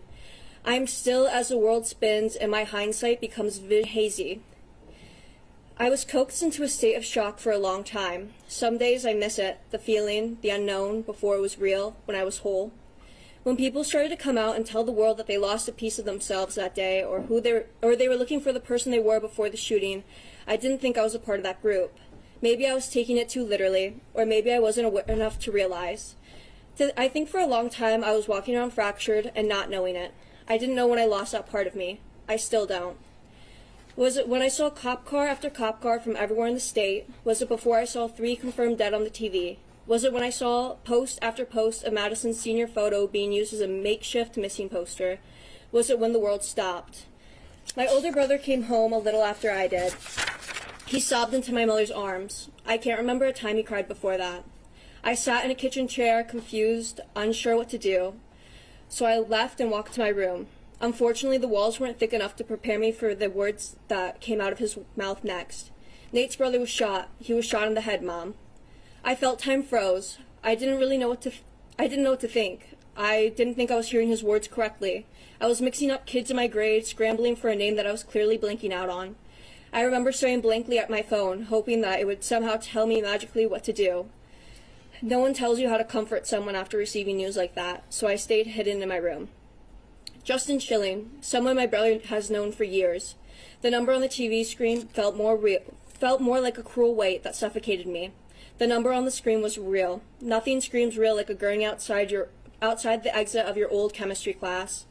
I didn't sleep that night. I was hoping I would hear news about Justin, calling friends of friends who knew something. I told my mom in the early morning hours that people were saying goodbyes. I didn't want to be the one to tell my older brother. Looking back, I'm sure he knew. By 9 a.m., Justin Schilling was trending on social media. Justin Schilling is dead.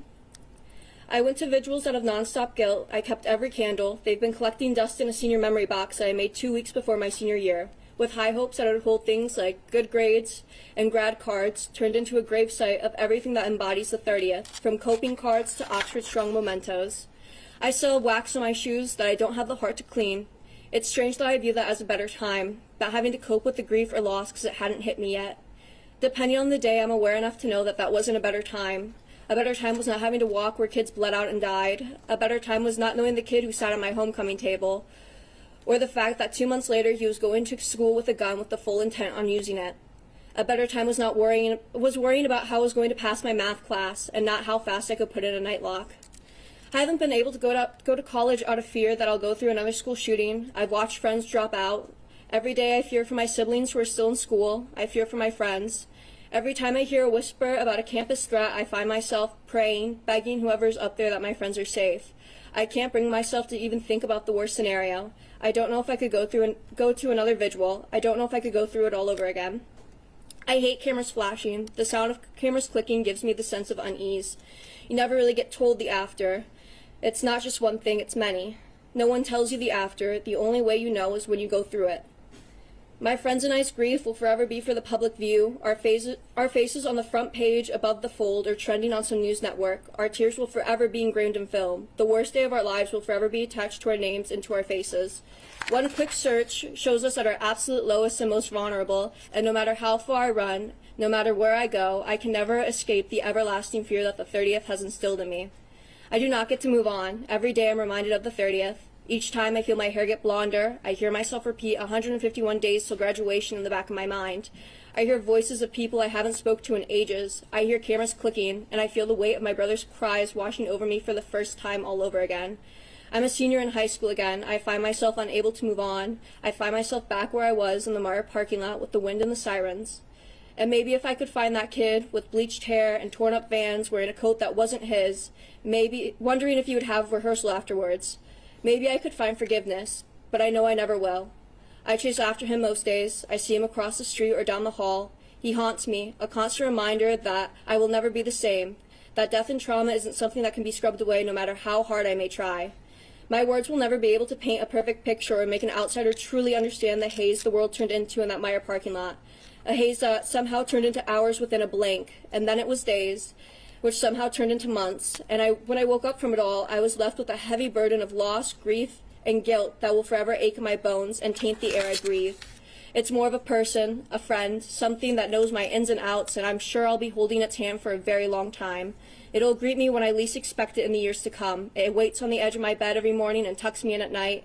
It follows me around, always looking over my shoulder. It's the voice that tells me to check my exits, follow the rule of 3. 3 exits, 3 hiding spots, 3 things I can use to defend myself.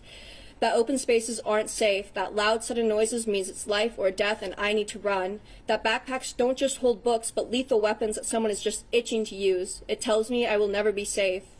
It makes me second guess when I hear sirens. I can never tell if they're real. If my room gets quiet enough, I can hear them.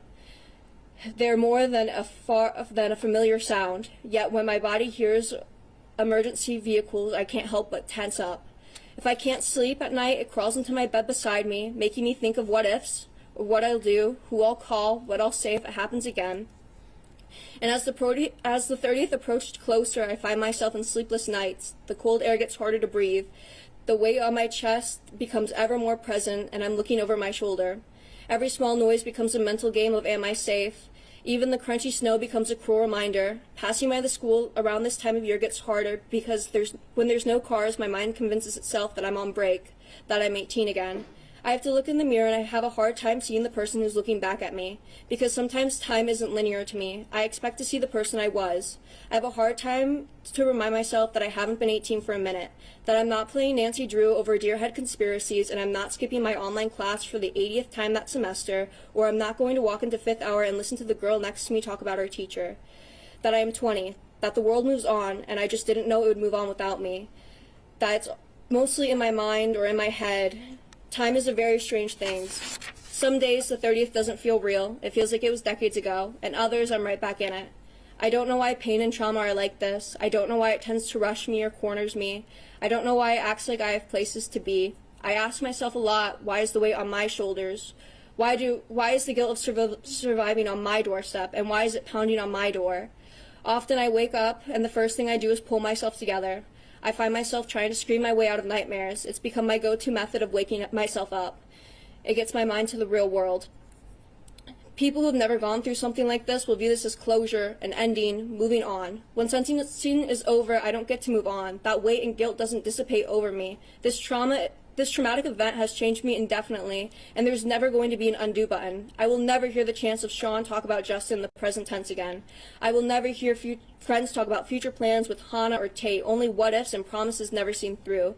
We never get to wake up and move on with the loss. It lives with us and appears with us in least expected ways, and that is something the shooter will never have to endure. He will never have to go through what he made us go through on the 30th, and for as long as I have to carry on with the weight of his actions, I believe he should too.